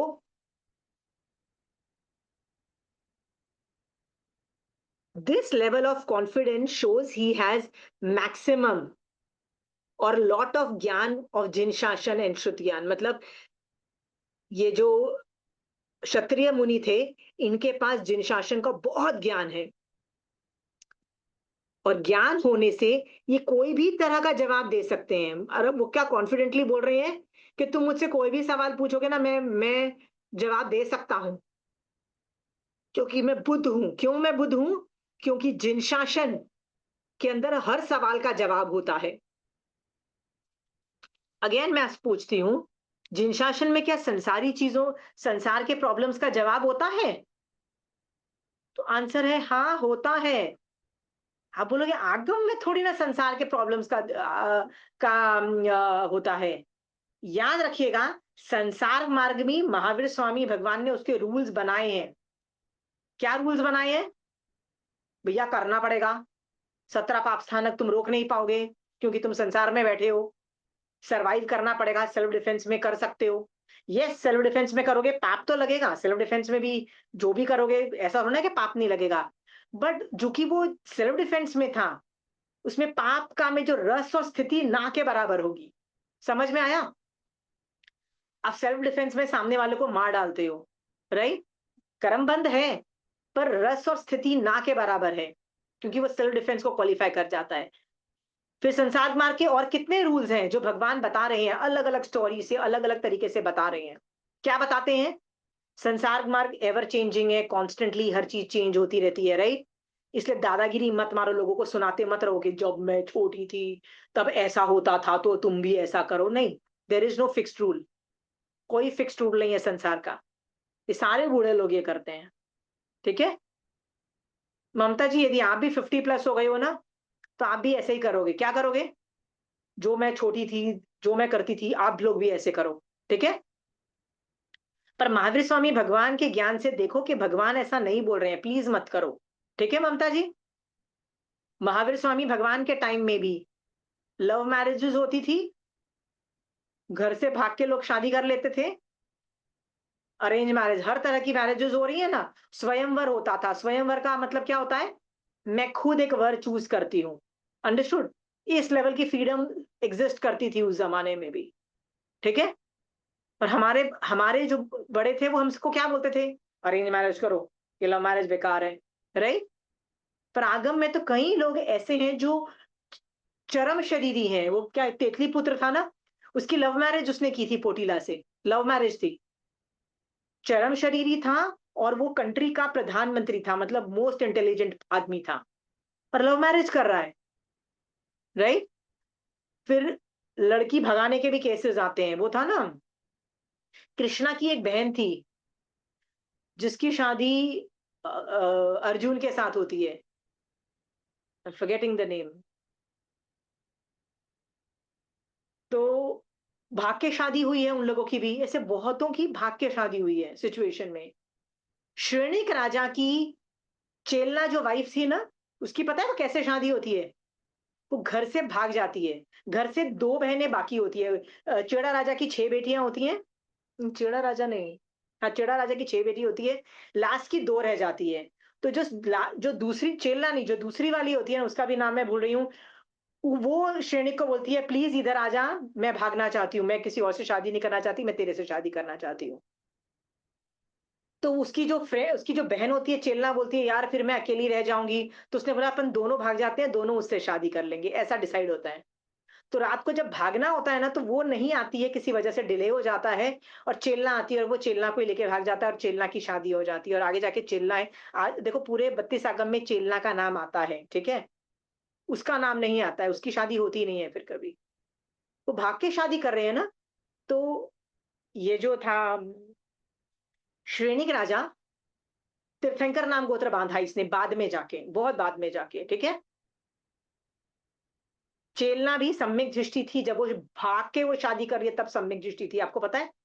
क्योंकि सम्यक दर्शन उसका पहले से था। ऐसा नहीं था कि शादी के बाद सम्यक दर्शन आया, उसका शादी से पहले था। वो भाग के शादी कर रही है ना, ये आगम प्रमाण मैं बता रही हूँ ममता जी, ठीक है? तो भाग के शादी तब भी होती थी, और यदि आपको पता लग जाए ममता जी कि आपके पड़ोसी ने भाग के शादी की है, आप क्या करोगे? खुसड़-खुसड़ बातें करोगे, नुक्ताचीनी करोगे, लुक डाउन करोगे, उसकी मम्मी को बताने की कोशिश करोगे कि तेरे बच्चों ने तो कितनी घटिया हरकत कर दी, बताओगे ना? जैन धर्म उसको गलत नहीं मान रहा है। महावीर स्वामी भगवान संसार मार्ग में क्या एटीट्यूड रखना चाहिए, सम्यक एटीट्यूड क्या होना चाहिए, ये बता रहे हैं, ठीक है? तो मुझे कभी ये सुनने में ना आया कि महावीर स्वामी भगवान ने सिर्फ मोक्ष मार्ग प्रतिपादित किया, नहीं। महावीर स्वामी भगवान ने श्रावक के लिए संसार में कैसा एटीट्यूड हर चीज़ पे होना चाहिए, वो भी प्रतिपादित किया है, बस हमको कैच करना नहीं आ रहा है। समझ में आया? कितनी युद्ध की स्टोरीज़ भी आती हैं, कि भैया युद्ध भी करना पड़ सकता है, बहुत कुछ करना पड़ सकता है, सेल्फ डिफेंस भी की भी बातें आ रही हैं, ठीक है? हाँ? ये सब जानो, ये सारे संसार मार्ग किसको सिखाया जा रहा है? संसार मार्ग साधु को थोड़ी ना सिखाया जाता है। संसार मार्ग श्रावकों को सिखाया जाता है। जो श्रावकों की स्टोरी है, वो श्रावक को पढ़ा महावीर स्वामी भगवान पढ़ा रहे हैं। तो चेड़ा राजा श्रावक था, उसकी स्टोरी साधु के लिए नहीं है, ठीक है? ये सब स्टोरीज मैं आपको इसलिए बता रही हूँ कि जिन शासन के अंदर ना हर तरह का आंसर देने की कैपेसिटी है। समझ में आया? तो जो आदमी 32 आगम के अंदर सूत्र के साथ-साथ अर्थ के साथ-साथ वो बुद्ध है मतलब उसको पता है क्या करना है, महावीर स्वामी भगवान क्या बोलना चाहते हैं। यदि आपका एटीट्यूड फिक्स्ड हो गया है, तो आप कहीं से कुछ भी जवाब दे सकते हो। समझ में आया? और क्षत्रिय मुनि दूसरे संजय मुनि को यही बोल रहे हैं कि तुम कहीं से भी सवाल पूछो, मैं जवाब दूँगा, क्योंकि 32 आगम के अंदर मतलब जिन शासन के अंदर ये सबके जवाब विद्यमान हैं। ठीक है? क्या आपको कभी ये कॉन्फिडेंस आया कि जिन शासन के अंदर सारे जवाब मिलते हैं? मैं जिन शासन के पास जाऊँ, मेरे को नहीं समझ में आ रहा कि मेरी मेरी ज़िंदगी में ऐसे क्यों हो रहा है, राइट? मेरे साथ ऐसे लोग क्यों हो रहा है? मेरे साथ कोई क्यों कर रहा है? मेरी ज़िंदगी में ये प्रॉब्लम क्यों आ रही है? मेरे साथ ऐसा क्यों हो रहा है? हम लोग ये सवाल करते हैं, पर कभी ये सोचा है कि इन सब का जवाब आगम दे रहा है, जिन शासन में है, ठीक है? किसी को कोई सवाल है तो पूछते जाइए, नहीं तो मैं तो आगे बढ़ रही हूँ। हे मुनि, धीर पुरुष को चाहिए कि क्रिया अर्थात आस्तिकता में विश्वास करे और नास्तिकता का त्याग कर दें तथा सम्यक दर्शन और सम्यक ज्ञान से संपन्न होकर अति दुष्कर धर्म का आचरण करे। अति दुष्कर धर्म कौन सा है? जैन धर्म है। अतः हे मुनीश्वर, तुम भी दृढ़ता पूर्वक धर्म का आचरण करो। ये देखो कितना इज्जत दे रहा है क्षत्रिय मुनि संयति मुनि को। क्या बोल रहा है? हे मुनीश्वर, अहो अतः ये मुनीश्वर, तुम भी दृढ़ता पूर्वक धर्म का आचरण करो, ठीक है। तो ये चारों लाइंस में क्षत्रिय मुनि किसको स्ट्रॉन्ग करने की कोशिश कर रहा है? संजय मुनि को क्या बोल रहा है? जैन धर्म में टिक जा, जैन धर्म ग्रेट है, जैन धर्म में सब कुछ, सब आंसर्स हैं, राइट? तू अनेकांतवाद है, सब कुछ है, तू उस पे दृढ़ता से रहे, ठीक है। अब आगे मैं पढ़ रही हूँ। संजय मुनि को संयत में विशेष स्थिर करने के लिए तथा मुमुक्षु जन को धर्म में दृढ़ करने के लिए क्षत्रिय राजऋषि को कुछ महापुरुषों के उदाहरण देते हैं। अब क्या है, अभी भी क्षत्रिय मुनि किसको जवाब दे रहे हैं? संयन मुनि को कितनी स्टोरीज बता रहे हैं? भरत चक्रवर्ती की बता रहे हैं, फिर सेकेंड चक्रवर्ती, थर्ड चक्रवर्ती, फोर्थ चक्रवर्ती, ऐसे 10 चक्रवर्ती और दूसरे प्रत्येक बुद्ध और दूसरे भी जो लोगों की स्टोरीज बता रहे हैं। मैं पहले आपको बता दूं ये स्टोरी का आशय क्या है, ठीक है। आप सोच के देखो, हम लोग किसी उपाश्रय में जाता है, होता है ना कि आप किसी उपाश्रय में गए हो, हाँ, आप जिनसे मिले हो, आपने आप शायद उनको जानते भी नहीं हो, कहाँ से वो आए हैं, न नाम पता है, न जगह पता है, न क्या बैकग्राउंड है, कुछ नहीं पता होता है। फिर भी चूंकि उपाश्रय में मारासा के सानिध्य में होते हो, आपस में मान लो बातें करते हो, तो आप दोनों को पता है हम दोनों को कहाँ जाना है, मोक्ष में जाना है। तो दोनों एक दूसरे से कैसे वार्तालाप करते हो ये समझने की कोशिश कर रहे हैं। मैं आपको मेरी बात बताती हूँ, फिर मैं बताती हूँ कि लोग क्या करते हैं, ठीक है। मैं ऐसे कहीं उपाश्रयों में गई हूँ जहां मैं पहली बार लोगों को मिल रही हूँ, मैं उनकी नाम तक नहीं जानती हूँ। मेरा एक ही लक्ष्य होता है, सामने वाले से पूछूं कि एक क्या मैं पूछती हूँ, आपको क्या चीज जैन धर्म में बहुत अच्छे से आती है, मतलब व्हाट इज योर फोटे। मान लो सामने वाला बोलता है कि मेरा ये फोटे है, होता है ना कई बार, मेरा ये फोटे है का मतलब है कि मेरे को ये चीज बहुत अच्छी आती है। तो मैं उसको बोलती हूँ प्लीज मुझे सिखा दो। मैं उम्र भी नहीं देखती हूँ। मैं अभी एक शिविर में गई थी, वहां पे अभी बच्चे थे, आई थिंक 20 के आसपास उम्र के बच्चे थे, मैक्सिमम 20 से 25 की रेंज में बच्चे होंगे, मतलब मेरी उम्र से आधी उम्र के बच्चे थे वो, ठीक है। पर बहुत अच्छा, जैन धर्म में बड़े स्ट्रांग थे। तो मैंने ऐसे ही पूछा, बेटा तुमको क्या आता है अच्छे से? तो कहता है आंटी हमारे हमारे पास कुछ भजन बहुत अच्छे हैं। तो मैंने कहा पहले भजन गा के सुना। उसने जब भजन गा के सुनाए ना, वो बहुत इजी सिंपल भाषा के थे, और उसमें भी ना जो टॉपिक था ना, बहुत ही बढ़िया टॉपिक था। और जो उन्होंने सुरताल बोला ना, वो बहुत इजी था, मतलब मेरे मुंह पे चढ़ गया। तो मैंने उनको क्या बोला, यार ये मेरी किताब है, इस पे लिख दे, ठीक है। तो उन्होंने मेरी किताब में वो भजन लिख दिया। तो मैं कभी भी किसी नई जगह पे नए जैनी बंदे से मिलती हूँ, तो मैं एक ही सवाल पूछती हूँ, आप मुझे ये बताओ, आप में क्या ग्रेट चीज है, आपको क्या आता है जो आपको आपको लगता है आप बहुत ग्रेट हो उस चीज में। आप भजन में ग्रेट हो सकते हो, कोई होता है ना, कई लोगों के पास बहुत इंटरेस्टिंग भजन होते हैं, कई लोग के पास मारासा मतलब व्याख्यान के नोट्स होते हैं, और कई लोग बोलते हैं यार मेरे पास है ना वो मारासा के नोट्स हैं, वो नोट्स बहुत जबरदस्त हैं, या मेरे पास उस मारासा के पास या उस श्रावक के नोट्स हैं, और जो कंटेंट मैटर उस श्रावक के है ना वो बहुत जबरदस्त है। ऐसा उन्होंने कोई बोलता है तो मैं क्या बोलती हूँ, प्लीज मुझे दे दो। इसका मतलब मैं क्या बोलती हूँ, प्लीज मुझे, तेरे पास जो चीज का एक्सपर्टीज है जैन धर्म की वो मुझे दे दे, सिखा दो, मुझे उम्र भी नहीं देखती। मैंने बताया ना, ये 20-25 साल के जो बच्चे थे ना, मैं उनको बच्चे भी बोल रही थी, बेटा प्लीज तुमको क्या आता है बताओ, और मुझे उन्होंने भजन, तो 3-4 भजन मैंने उनसे लिखवाए, और अमेजिंग भजन थे वो, आज भी मैं गाती हूँ वो भजन। नेक्स्ट चीज मैं उनसे पूछती हूँ, जब मैंने उनसे लेना बंद हो गया मेरा, और टाइम होता है ना, तो मैं उनसे पूछती हूँ, मेरे पास 2-3 चीजें मैं एक्सपर्ट हूँ। मैं सम्यक दर्शन, अनेकांतवाद, या मैं 2-3 चीज बताती हूँ। मैंने कहा मैं आगम पढ़ने में एक्सपर्ट हूँ, राइट? तुमको इसमें से कुछ चाहिए तो बोलो, मैं तुमको सिखा देती हूँ। Then I offer them next. तो यदि वो बोलते हैं कि नहीं अच्छा हमको ये बता दो, ये बता दो, ये बता दो, तो मैं उनको वो सिखा देती हूँ। तो मैं अनजान लोग, कभी कभी तो नाम भी नहीं पता होता मेरे को, मैं उनसे जिन जिन शासन की चीजें ले रही हूँ, जिन शासन दे में कुछ उनको सीखना है तो उनको दे रही हूँ, ये करती हूँ। समझ में आया? And then I wish them well, कि यार सम्यक दृष्टि बन जाओ, मोक्ष में जाओ, मतलब थोड़े से होते हैं ना डायलॉग्स, ये मैं करती हूँ।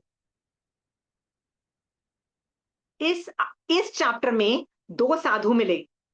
मैं यदि उपाश्रम में जाती हूँ, 2 श्रावकों से मिली, तो ये 2 साधु मिले, ये भी तो सेम लेवल पे ही है ना। तो इन लोगों ने आपस में क्या डिस्कस किया पहले, कि मेरा अनेकांतवाद कितना ग्रेट है। वो कैसे समझाया? अनेकांतवाद के द्वारा बताया कि हमारे जिन शासन के अंदर अनेकांतवाद है, और जो दूसरे धर्म है उनके पास अनेकांतवाद नहीं है, इसीलिए वो गलत है। हमारा अनेकांतवाद बहुत अच्छा है। उन्होंने आपस में जैन धर्म का तारीफ किया, जिससे ये प्रूव हो गया। पहले इंट्रोडक्शन के बाद जैन धर्म को स्ट्रॉन्ग बताया कि हम दोनों को एक ही चीज आती है, हम दोनों स्ट्रॉन्ग है अनेकांतवाद में। फिर क्या किया? क्षत्रिय मुनि शायद उम्र में बड़े थे, एक दूसरे की उन्होंने तारीफ भी की। देखो आपके जो हाव भाव से लगता है कि आप चारित्र में बहुत अच्छे, तारीफ भी की एक दूसरे की। फिर क्षत्रिय मुनि जो कि बड़े थे, उन्होंने सामने में 4 पैराग्राफ में अभी क्या से समझाया कि कुछ भी हो जाए, जिन शासन के पास सारे आंसर्स हैं, ठीक है? जिन शासन में दृढ़ रहना, नास्तिक नास्तिक वालों के पास मत जाना, राइट? जो दूसरे वादी हैं, राइट? दूसरे धर्म पालने वाले हैं, उनके उनके चक्कर में मत आ जाना, जैन धर्म करते रहना। तो बेसिकली एक साधु ने दूसरे साधु को स्ट्रॉन्ग किया, जिन शासन की तारीफ करके, नहीं तू जो कर रहा है ना आगे करता रहे, स्ट्रॉन्ग रहे, आगे बढ़, आगे चला जाएगा तू, ठीक है? तारीफ की, स्ट्रॉन्ग बनाया। फिर अभी महा उनके उनके पास कौन से महापुरुष थे? जो भी आदमी मोक्ष गया है वो महापुरुष माना जाएगा। तो हमारी अवसर्पणी काल के अंदर 10 चक्रवर्ती मोक्ष में गए हैं। फिर 4 प्रत्येक बुद्ध और दूसरे लोग भी है जो मोक्ष में गए हैं ना। तो उनकी स्टोरीज बता रहा है कि देखो वो आदमी कितना ग्रेट था, राइट? तो भरत चक्रवर्ती ऐसा था, वो मोक्ष में गया। दूसरा चक्रवर्ती ऐसा था, ऐसी हरकत करके फिर मोक्ष में गया। बेसिकली महापुरुषों की तारीफ कर रहे हैं। सो आप और मैं जब उपाश्रय में जाते हैं, हम लोग कैसे उपाश्रय में एक दूसरे लोगों को, एक दूसरे को स्ट्रॉन्ग कर सकते हैं, ये सिखाया जा रहा है। यस, वो साधु हैं, पर हम श्रावक हैं, राइट? वो एक दूसरे को स्ट्रॉन्ग कर सकते हैं, तो क्या हम एक दूसरे को स्ट्रॉन्ग नहीं कर सकते? बताओ। हाँ, क्या बातें होनी चाहिए? अब ममता जी, मैं आपको उपाश्रय में मिलूं और ये पूछूं, राइट, कि यार आपको बिना प्याज और लहसुन के खाना बनाना आता है, क्योंकि अभी संवत्सरी आ रही है, मुझे बिना प्याज लहसुन और टमाटर सब्जी के बिना मुझे खाना बनाना है, राइट? तो आपको जो आता है मुझे सिखा दो, राइट? और आप मुझे ऐसी 2 रेसिपीज लिख के दे देते हो, ठीक है? तो मुझे बताइए, क्या ये अलाउड है कि नहीं अलाउड है? ममता जी, आपसे सवाल है, अलाउड है? ममता जी अनम्यूट करके बोलिए। क्योंकि धर्म करने के लिए पूछ रहे हैं, समझ आप, पर्यूषण में वो चीजें नहीं यूज करनी है। If you don't know you are asking, maybe घर पे जाके पूछ लो ज्यादा से ज्यादा, और तो कुछ नहीं। नहीं, मैं ये बोल रही हूँ, यदि समायिक में हो तो नहीं पूछ सकते हो, पर समायिक पार के आराम से पूछा जा सकता है। और ये सवाल जब हम एक दूसरे के साथ डिस्कशन करते हैं, तो ट्रस्ट मी, ये जिन शासन की प्रभावना है। समझ में आया? हाँ। तो आप खुद सोचो कि 2 साधु मिल रहे हैं, ये बातें कर रहे हैं, तो हमको क्या करना है? हम श्रावक मिले तो क्या क्या बातें करनी है, इस पे मैटर लिस्ट बनाओ। श्रावक कर सकता है। हम लोग सोचेंगे, देखो ये किचन की रेसिपीज डिस्कस कर रहे हैं, नहीं, हम किचन की रेसिपीज डिस्कस नहीं कर रहे, हम अभी भी मोक्ष मार्ग डिस्कस कर रहे हैं। समझ में आया ममता जी? हाँ। हमको जब ये बात समझ में आ जाएगा ना, तो आपको ये समझ में आएगा कि हम आप मैं आपसे पूछ सकती हूँ कि ममता जी, आप किस आचार्य के को फॉलो करते हो? आप कौन कौन मारासा से या कौन कौन श्रावकों से आपने पढ़ाई की हुई है जिन शासन की, राइट? उनके गुण बताओ। तो आप अपने साधुओं की, अपने श्रावकों की, जिससे आपने सीखा है, आप उनकी तारीफ करोगे और उनके गुण बताओगे, राइट? मैं भी अपने श्रावक और अपने साधुओं की स्टोरी बताऊंगी, राइट? हम दोनों गुणों की स्टोरी कर रहे हैं ना। तो इससे ये भी वैलिड टॉपिक है कि नहीं, टॉपिक है, वैलिड टॉपिक है कि नहीं? जब हम उपाश्रय में जाते हैं, एक दूसरे को स्ट्रॉन्ग करने का टॉपिक है कि नहीं है? बताइए।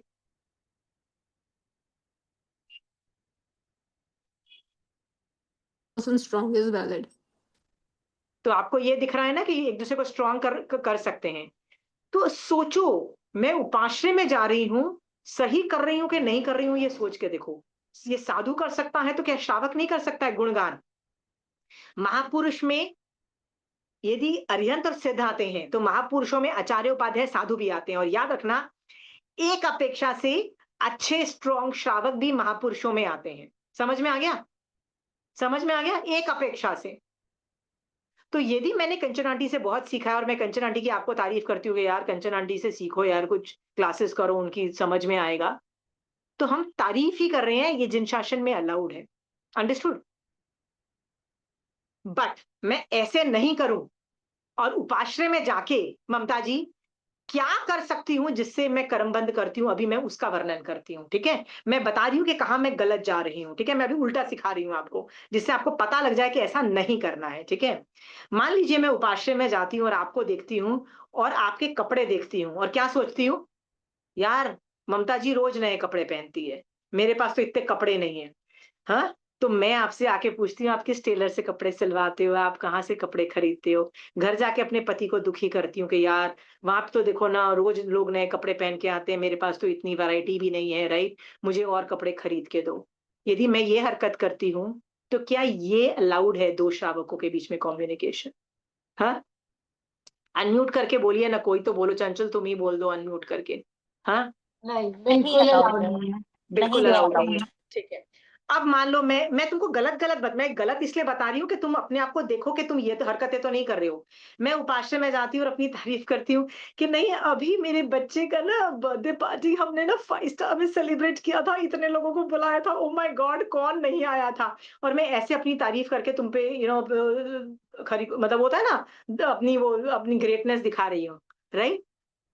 क्या ये अलाउड है? हम्म? नहीं, बिल्कुल नहीं। ये क्या मैं अपनी ज्वेलरी दिखा के, नई नई ज्वेलरी, ये कड़ा मैंने इस दिवाली में ना मैंने खरीदा, राइट? होता है ना, ये हम करते हैं, राइट? और देखो महाराज साहब आए हैं, कैसे घर के ज्वेलरी पहन के आई है, या नई बहू आई है, ओए तू नई बहू है, इतना सिंपल कपड़े क्यों पहन के आई है, तेरे को तो ऐसे ऐसे पहन के आना चाहिए। ये ताने मारते हैं हम उपाश्रय में, आप ये मत बोलो कि नहीं मारते हैं।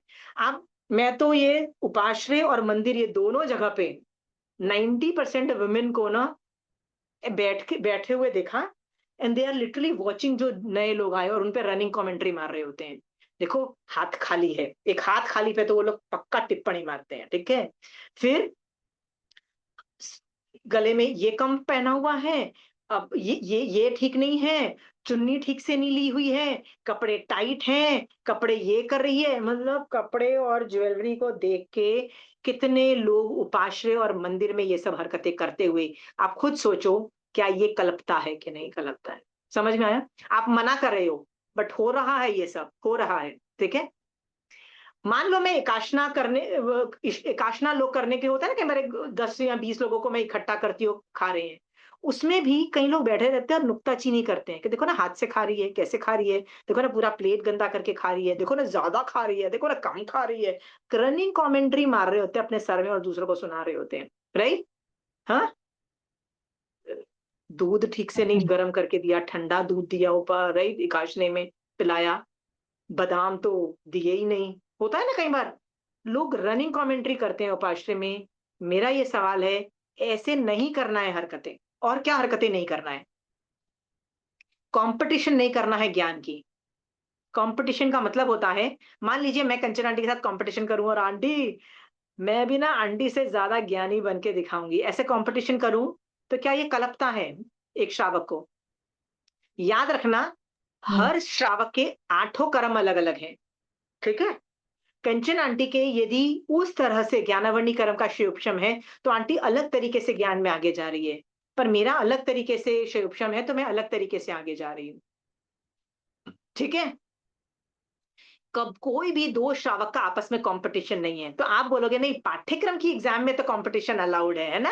पाठ्यक्रम की एग्जाम्स होती है तो मेरे 98 नंबर आ गए और उसके 100 ऑन 100 आ गए, तो मैं क्या बोलती हूँ, यहां तक मैंने सुना हुआ है कि वो उसके 100 ऑन 100 इसलिए आए हैं क्योंकि उसने उस सेंटर में एग्जाम देने गई थी और उस सेंटर में कॉपी करना अलाउड था। मतलब वो होता है ना, एक दूसरे देख रहे थे जो टीचर्स, जो विजिलेंस जो कर रहे थे, मतलब जो घूम रहे होते हैं ना, जो एग्जाम दे रहे दिलवा रहे होते हैं, वो लोग कुछ बोल ही नहीं रहे थे। और हमारे में तो अरे वो आई थी विजिलेंस करने, मतलब मतलब करने, और वो तो हमको इधर उधर देखने तक नहीं दे रही थी, इसलिए मेरे कम आए। उनकी तो किसी और वजह से 100 ऑन 100 आए।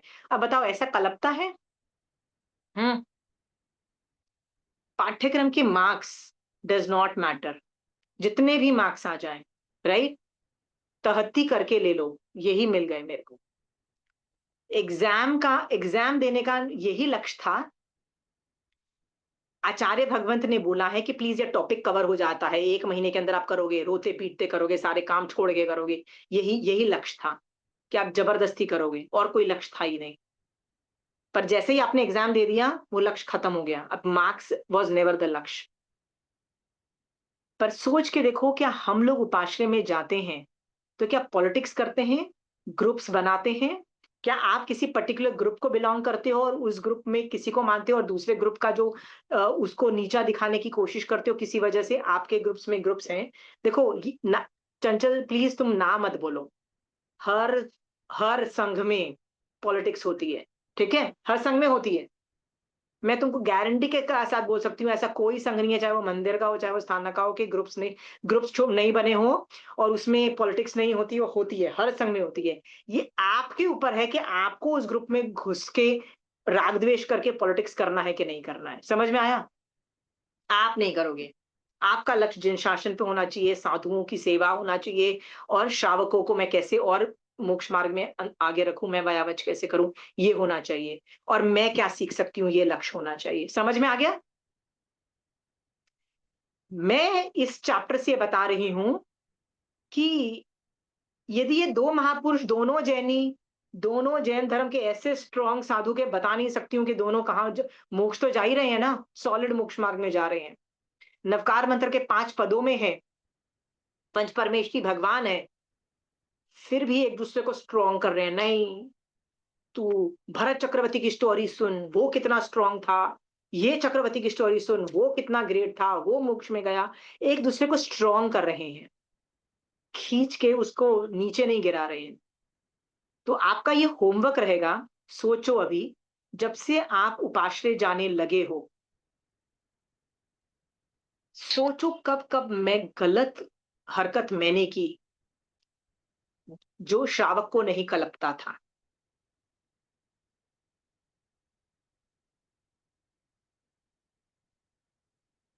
ऐसा हो सकता था कि 5 साल पहले आपको जैन धर्म नहीं आता था और आपने तब पॉलिटिक्स कर दी, तब आपने राग द्वेष कर लिए, तब आपने बहुत कुछ कर लिया। ये हो सकता था।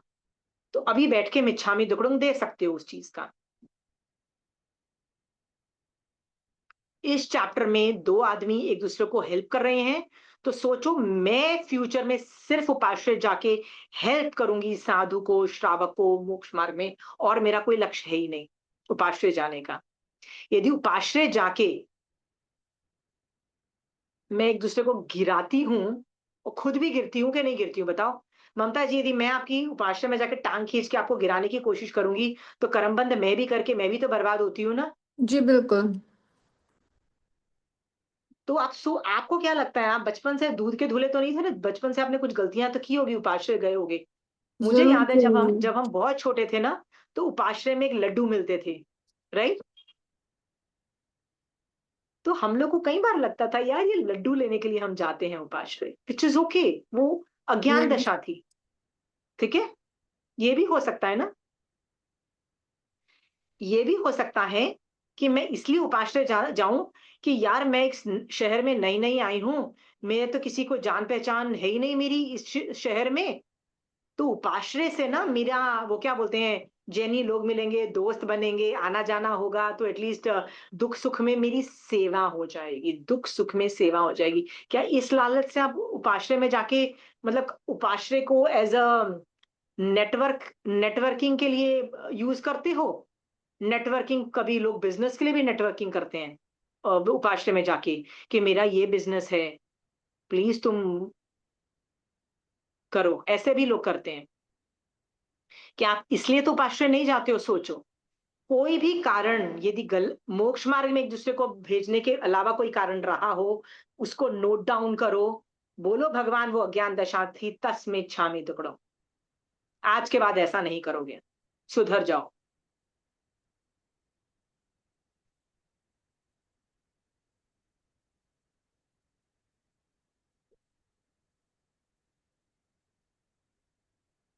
मान लीजिए चंचल, तुमसे एक सवाल है। ममता जी और मैं एक ही उपाश्रय में जाते हैं, हम दोनों के ऑपोजिट ग्रुप्स हैं, हम लड़ मरते हैं, मतलब इतना ज्यादा है कि सबको पता है I hate her and she hates me, मान लीजिए ऐसा है, ठीक है। आप उस उपाश्रय में न्यू आते हो, आपको ये दिख रहा है, आप दोनों को यदि मस्के लगा के अपने उल्लू साधते हो, तो भी आप गलत जाते हो। समझ में आया?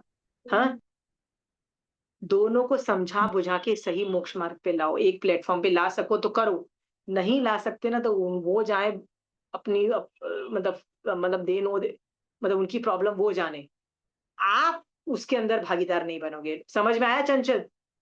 हाँ, जी। हाँ। ये सब एग्जाम्पल्स मैं इसलिए बोल रही हूँ कि ये चैप्टर यही सिखा रहा है कि दो जन मिलते हैं तो क्या करते हैं। ये देखो, दो जन में से एक साधु श्रावक को मिलता है, तो ऑब्वियसली साधु हमेशा ज्ञान में और मोक्ष मार्ग में भेजेगा। यदि पर कभी सेम लेवल का आदमी मिलता है, सेम मतलब यहाँ पे दो साधु मिल रहे हैं तो कैसे बातें करते हैं, तो दो श्रावक मिलेंगे तो कैसे बातें करते हैं, वो मैंने सिखाया। समझ में आया? जी। अपनी एकड़ी साधने मत बैठो उपाश्रय में। Very clear? या अश्मा जी, इफ अगर कुछ धर्म प्रभावना के लिए कुछ कर सकते हो तो करो, otherwise just mind your own business, धर्म सीखो और जाओ। ममता जी, ये जो आपने बात बोली है ना, ये कहना आसान है। आप उपाश्रय में जाके तो देखो कितनी पॉलिटिक्स होती है, कितना ग्रुपिज्म होता है, कितना राग द्वेष होता है, कितना नॉनसेंस हो अशिमा रहा जी, होता है। I go, I don't talk to anyone, मैं वो सबको मेरे से शिकायत है, मैं बोलती नहीं हूँ कुछ, I just walk off after the pravachan. Very good, I am super happy कि आप ये पॉलिटिक्स में जाते ही नहीं हो।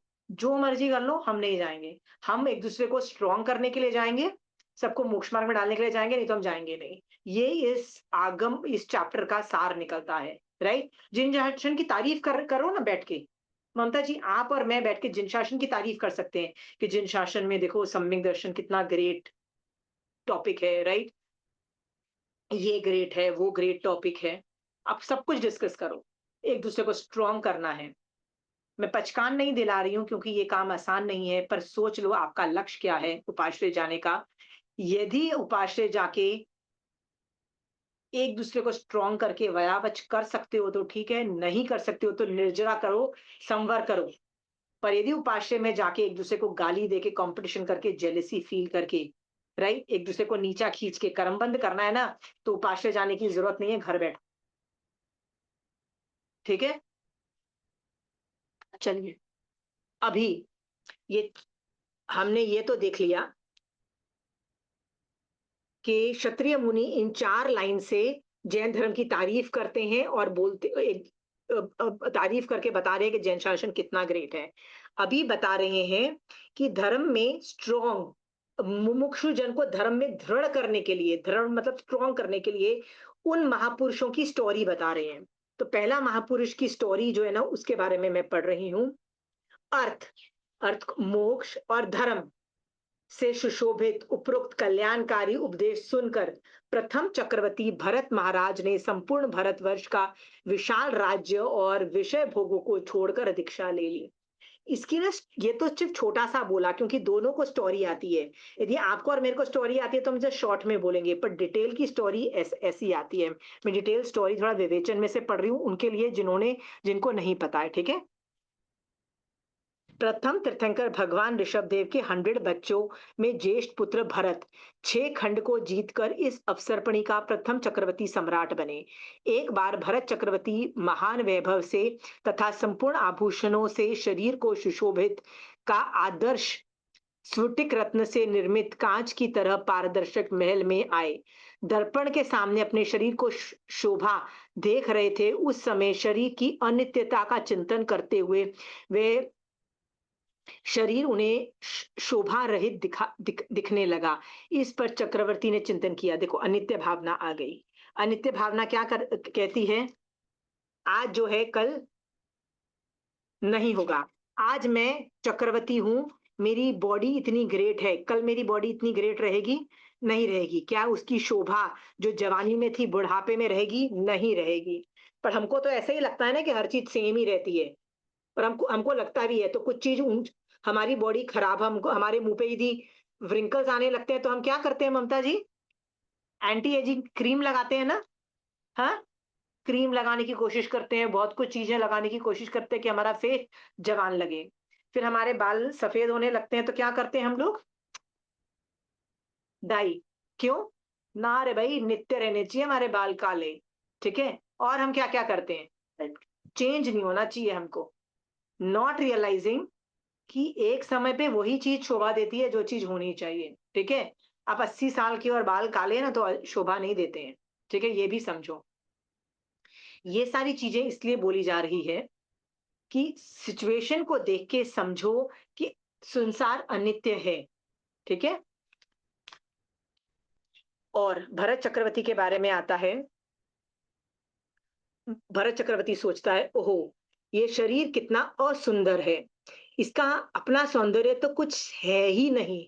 ऐसा मल मूत्र से भरा, घृणित घृणित मतलब अलकत मचती है, अपवित्र और असार देह को सुन, मतलब ये पूरी अशुचि भावना आपको दिखाई दे रही है। देखो, अशुचि भावना। ठीक है। 12 भावना, ये पूरे चैप्टर में 12 भावनाएं आ रही हैं। और असार देह को सुंदर मानकर मूढ़ लोग का मतलब क्या होता है? ये हाई लेवल की गाली है। देखो, मूढ़ लोग, आप बोलते हो ना, मैं गालियां देती फिरती रहती हूँ, राइट? स्टूपिड इडियट तो मेरे मुंह से नॉर्मल निकलता है, तो ये लोग भी सोफिस्टिकेटेड गाली दे रहे हैं। देखो, इनकी मूढ़ लोग इसमें आसक्त होकर इस शरीर को वस्त्र आभूषण आदि से सुशोभित करके इसका रक्षण करने तथा इसे उत्तम खानपान से पुष्ट बनाने के लिए अनेक पाप कर्म करते हैं। वास्तव में वस्त्र आभूषण आदि या मनोज्ञ खानपान आदि सभी वस्तुएं इस असुंदर शरीर के संपर्क से अपवित्र और विनिष्ट हो जाती है। बाप रे, कितना वर्ड्स, कितनी स्ट्रांग बोली। परंतु मोक्ष के साधनभूत चिंतामणि सम इस मनुष्य जन्म को पाकर शरीर के लिए पाप कर्म करके मनुष्य जन्म को हार जाना ठीक नहीं है।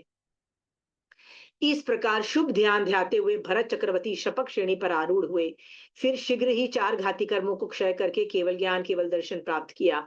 शकेंद्र ने उन्हें संयम उपकरण दिए। भरत ने मुनिवेश धारण किया, अपने मस्तक पर पंचमुष्ट लोच किया। भरत को मुनिवेश में देखकर 10,000 अन्य राजाओं ने दीक्षा ली। 1 लाख पूर्व अन्य अंतर्मुहूर्त कम तक केवली पर्याय का पालन कर भरत केवली सिद्ध बुद्ध मुक्त हुए।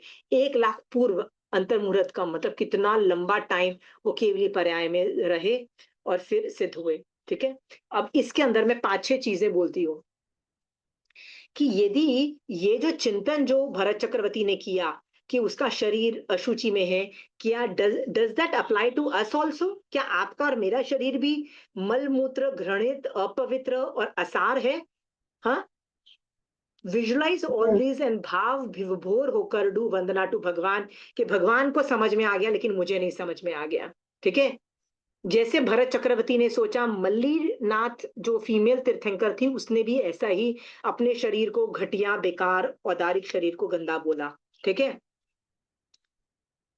और यहां तक बोल दिया कि जब हम उसमें अच्छा अच्छा संपर्क, मतलब अच्छी चीज भी हम उसमें उसके संपर्क में आती है ना इस शरीर के, वो भी अपवित्र हो जाती है और विनिष्ट हो जाती है। इतना घटिया शरीर है हमारा। मान लो मैं खीर खाती हूँ, ठीक है, खीर खाने से क्या होगा? अभी 1 मिनट के बाद मैं उल्टी कर देती हूँ, वो खीर खीर रहती है, आप खाओगे? हम्म। तो मेरे शरीर इतना गंदा है कि उसको 1 मिनट मैंने टच किया अच्छा अच्छी चीज से भी, फिर भी वो अपवित्र और विनिष्ट हो जाती है। ठीक है। ये भी सीखने को मिला। ये भी सीखने को मिला हम लोगों को कि अशुचि भावना आपको भानी चाहिए। हाँ। एक और चीज यहाँ पे सिखाने वाली मैं सोच रही थी, शकंद्र ने उन्हें संयोपकरण दिए। क्यों? मान लीजिए कोई जीव दीक्षा ले लेता है और दीक्षा लेने के बाद क्या देवता उसको संयम उपकरण दे सकते हैं? बताइए। हाँ, दीक्षा लेने के बाद तो शायद नहीं देंगे। एग्जैक्टली। साधु को देवता का दिया हुआ कुछ भी कलपता नहीं है, न खाना, न कपड़े, कुछ भी नहीं कलपता। दीक्षा के पहले दिया। दीक्षा के पहले का मतलब है, महावीर स्वामी भगवान या कोई भी तीर्थंकर दीक्षा लेते हैं ना, तो कहते हैं ना, एक दुष्य वो पहले उसके ऊपर रख देते हैं, कंधे पे रख देते हैं। शकेंद्र भगवान रखते हैं, वो दीक्षा के पहले रखते हैं। दीक्षा के बाद कुछ नहीं कर सकते भैया। वो एक चीज भी नहीं लेंगे, ना खाने का लेंगे, ना कपड़ा लेंगे। समझ में आया? बहुत सारे लोग जब पहले तीर्थंकर आते हैं ना, तो समोसण में आते हैं, तो बहुत लोगों को वैराग्य होता है, बहुत लोग दीक्षा लेना चाहते हैं। तो देवता क्या करते हैं, वहां पे एक स्टॉल खोलते हैं। स्टॉल का मतलब क्या होता है? ऐसी दुकान जहाँ पे साधु का वो जो कपड़े, साधु की औगा, पात्र जो होते हैं ना, लकड़ी का जो पात्रे होते हैं, कपड़े होते हैं, और क्या क्या चीजें होते हैं, संयम उपकरण, मुंहपत्ती, धागा, जो चीजें हैं मिलती है। भगवती सूत्र में इसका वर्णन आता है, ठीक है। ऐसी दुकानें तीर्थंकर के टाइम में हमेशा होती है। ये कौन खोलता है पता है? ये देवी देवता चलाते हैं, मनुष्य नहीं चलाते हैं। हाँ, बड़े सस्ते में मिल जाती है, ना के पैसे भी नहीं देने पड़ते हैं, ठीक है। मान लो देने भी पड़ते हैं तो बड़े अमीर अमीर लोग बैठे होते हैं, जो क्या बोलते हैं, लेके जाने दो, जिसको लेके जाना है मैं उसका पैसा फंडिंग कर दूंगा। ऐसी ऐसी भी सिचुएशन होती है। मतलब money is not an issue. तो कई लोग आगे चल के बोलते हैं कि उस दुकान पे जाओ, ठीक है, और उस दुकान से संयम उपकरण खरीद के लेके आओ, ऐसा वर्णन आता है, ठीक है। वो दुकान जो होती है ना, ये दुकान आइडियली देवी देवता चलाते हैं, आइडियली ऐसे टाइम में, जब जब तीर्थंकर मतलब कोई हेल्प नहीं होती है तो। पर दुकानें हमेशा लगती है। तीर्थंकर का टाइम में तो हमेशा होती है, उसके बाद भी काफी टाइम तक रहती है। ये दुकानों का नाम मैं भूल रही हूँ। कोई कंचनाडी की क्लास का कीर्तिकापन, स्टूडेंट है तो। हाँ, कीर्तिकापन, हाँ, कीर्तिकापन क्रू बोलते हैं। कृतिकापन, इसलिए मुझे नाम याद नहीं आता, इतना डिफिकल्ट नाम है, कृत्रिकापन। बड़ा फनी सा नेम है, कृत्रिकापन। ये स्टोर होती है, मतलब एक दुकान की तरह होता है। इसमें ऐसा हो नहीं सकता कि संयम उपकरण नहीं मिले, हर चीज मिलेगी आपको। आजकल के जमाने में हर संघ अपना अपना कृत्तिकापण जैसा चीजें रखता है, कुछ ना कुछ होता है ना नीचे। संवर करने में, संवर करके मैं सो जाती हूँ तो पुट्ठा होता है ना, जॉइंट पुट्ठा ऐसे करके वो नीचे सोने के उपकरण रखता है, किताबें रखता है, काफी चीजें रखता है। पर भी संघ चलाता है। पर उस टाइम में देवी देवता चलाते हैं। देयर इज अ डिफरेंस, देवी देवता का चलाना और तुम्हारे चलाने में फर्क है। सो कुत्री कापड़ से कुछ भी चीज आप खरीद सकते हो।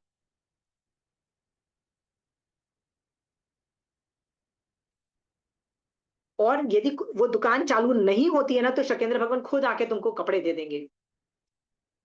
आप देखो, भरत चक्रवर्ती को आरसी भवन में वैराग्य उत्पन्न हुआ और केवल ज्ञान उत्पन्न हो गया। केवल ज्ञान उत्पन्न हो गया मतलब अब तो उसको दीक्षा लेनी ही पड़ेगी, क्योंकि उसकी जिंदगी काफी लंबी है। देखो, उसको जल्दी उसी वक्त मर जाना होता तो कपड़े बदलने की जरूरत नहीं आती, याद रखना। बट उनको तो काफी लंबा टाइम जीना था। तो इतना लंबा टाइम जीने के लिए उनको साधु के कपड़े पहनने पड़ेंगे, राइट। आप श्रावक रूप में नहीं रह सकते लंबे टाइम तक, क्योंकि लोगों को पता लग जाएगा कि आपको केवल ज्ञान हो गया है। इसीलिए वो दीक्षा उनको लेना पड़ा। तो जैसे ही वो आरसी भवन से बाहर निकलने वाले थे, उससे पहले ही आरसी भवन के अंदर देवता आए और उन्होंने क्या बोला, आप प्लीज हमसे कपड़े ले लो और प्लीज कपड़े चेंज करके बाहर निकलो। तो भरत चक्रवर्ती ने कपड़े चेंज किए, उनको शकेंद्र भगवान ने कपड़े दिए, उन्होंने कपड़े चेंज किए। सवाल खड़ा होता है, उन्होंने बाहर आके दीक्षा ली कि नहीं ली। ना, दीक्षा इज जस्ट अ फॉर्मेलिटी। जिसको आदमी को केवल ज्ञान हो जाता है ना, उसको दीक्षा लेने की ली नहीं ली फर्क नहीं पड़ता है, ठीक है। वो नहीं भी लेगा तो भी वो साधु की तरह ही फंक्शन करेगा। वो था उसको हम लोग टेक्निकल भाषा में यथाख्यात चारित्र बोलते हैं, ठीक है। आपका और मेरा कौन सा चारित्र होगा यदि मैं दीक्षा लूंगी तो? या तो छेदोपस्थानिक होगा या सामायिक चारित्र होगा। पर एक और बहुत हाई लेवल का चारित्र होते हैं, जिस जो केवली आदमी को, केवलियों का होता है, उसको बोलते हैं यथाख्यात चारित्र। वो आदमी तो यथाख्यात चारित्र पाल रहा है, उसको जरूरत नहीं है दीक्षा लेने की। फिर भी मान लो फॉर्मेलिटी के लिए ली नहीं ली फर्क नहीं पड़ता, पर कपड़े चेंज करने पड़ेंगे क्योंकि कपड़े सामने वाले को दिखते हैं और सामने वाला तुमको पता नहीं है उसको, सामने वाले को कि यार ये साधु है, केवली भगवंत है, तो इंसल्ट भी कर सकता है ना तुमको, या तुम्हारे साथ कुछ बुरा भी कर सकता है। पर उसके साधु के कपड़े होंगे तो मैं, यदि मुझे साधु के कपड़े दिखेंगे तो मैं थोड़ा विनय भाव से अच्छे तरीके से पेश आऊंगी ना। पर आप में यदि साधु के कपड़े नहीं होंगे तो मैं, I will not bother to be extra careful. इस वजह से शकेंद्र भगवंत ने उनको कपड़े दिए। याद रखना, केवल ज्ञान हो गया था पर दीक्षा नहीं हुई थी, और दीक्षा के पहले दे सकते हो। जिस आदमी को दीक्षा पहले आ जाती है उसको शकेंद्र भगवंत कुछ नहीं दे पाते हैं। समझ में आया? किसी को कुछ पूछना है इसके बारे में कि दीक्षा पहले कब आती है, उस जमाने में दीक्षा कैसे होती थी, जैसे कुत्रिकापन से सामान लिया, ये किया, कुछ सवाल है तो पूछ लीजिए, मुझे इस जवाब में पता है। आशिमा जी, ये कब होता था? ये कृतिकापन स्टोर्स कब होते थे? हर तीर्थंकर के शासन में होता है, हर तीर्थंकर के टाइम में। संवत्सरण है तो वो भी होगा, हर तीर्थंकर के टाइम में होता है। मैं अगली क्लास में ना, मैं याद से ना भगवती सूत्र में वो जहां पे वो लिखा है ना, मैं ये वाला टॉपिक लाके आपको सिखा दूंगी। ये कुत्रिक कापन जो है ना, वो कौन कौन से वैश्रमण देव, कौन कौन से जाति के देव के ऐसे चलाते हैं, उनका कौन देखता है ना, पूरा डिटेल में होगा। नहीं होगा तो मनुष्य भी हैंडल करते हैं इसको, या दोनों हैंडल करते हैं। होता है ना कई बार हम एम्प्लॉइज रख लेते हैं, तो दोनों कर सकते हैं। पर इनसे बहुत चीजें खरीदी जाती थी, इनके पास हर चीज होती है, संयम उपकरण। तो हर तीर्थंकर के टाइम में और उनके शासन काल में भी होगा। मान लो तीर्थंकर की डेथ हो गई है, राइट, तो शासन तो चल रहा है ना, तो काफी टाइम तक ये एग्जिस्ट करता था। ऐसे दुकानें बहुत कॉमन है उस टाइम पे। और उस उन दुकानों को के बाद देखो, आजकल के टाइम में ना देवी देवता आते नहीं है नीचे, मतलब मनुष्य लोक में क्यों नहीं आते हैं? एक तो हमारा औदारिक शरीर से वैसे ही बड़ी स्मेल आती है। अभी केवली भगवान तो है नहीं कि उनके दर्शन करने भैया स्मेल स्मेल होने के बावजूद भी आए, ठीक है? इसलिए देवी देवता कम आते हैं। तो आप और मेरी तरह मनुष्य ही हर संघ के अंदर इस तरह के इक्विपमेंट्स रखते हैं, और उन इक्विपमेंट से हम लोगों को काफी फायदा होता है। मुझे पता है कि किसी के दीक्षा हो रही थी तो बोला गया था नहीं, उस संघ के पास बहुत अच्छे पात्रे हैं, यदि और हर साइज के पात्रे होते हैं ना, कटोरी में हर साइज का पात्रा है, आप एक सेट मंगवा दो। और ये सेट सस्ते नहीं आते हैं। जो लकड़ी का जो सेट आता है ना, वो जो जिसमें पानी होता है, पानी वाला सबसे बड़ा होता है, उससे छोटे छोटे छोटे छोटे होते हैं। आई थिंक 10 या 15 का सेट होता है। ये भी बहुत महंगे आते हैं, 15-15, 20-20 हजार के आते हैं। तो मुझे किसी ने बोला था, तो मैंने ऐसे ही, उन्होंने मुझे बोला था हमको ये साइज का चाहिए। तो मैंने उनको पूछा, मैंने कहा आप मुझे ये साइज का दे सकते हैं? कहते नहीं, हम तो पूरा सेट बेचते हैं। मैंने कहा पूरा सेट? मुझे लगा सस्ता होगा तो लेके भेज दूंगी। तो पूरा सेट उन्होंने बोला 20 हजार का। मैंने कहा यार 20 हजार का मैं सेट खरीदूं, मैं क्या करूंगी दूसरे बर्तनों का? वो सब भी इश्यूज थे। सो कई संघों के पास बहुत अच्छे ये इक्विपमेंट होते हैं, उनको भी पता है कौन सी लकड़ी का पात्रा बनाना है। ऐसा कोई भी लकड़ी उठा के नहीं बना देते हैं। तो आप देखो, हर संघ के पास ये इक्विपमेंट्स नहीं होंगे आज की डेट में। पर याद रखो, आज की डेट में ये साध हम लोग करते हैं, पहले जमाना अलग था, ठीक है? पहले जमाने में देवता हेल्प करते थे, आजकल कोई देवता हेल्प नहीं करने वाला।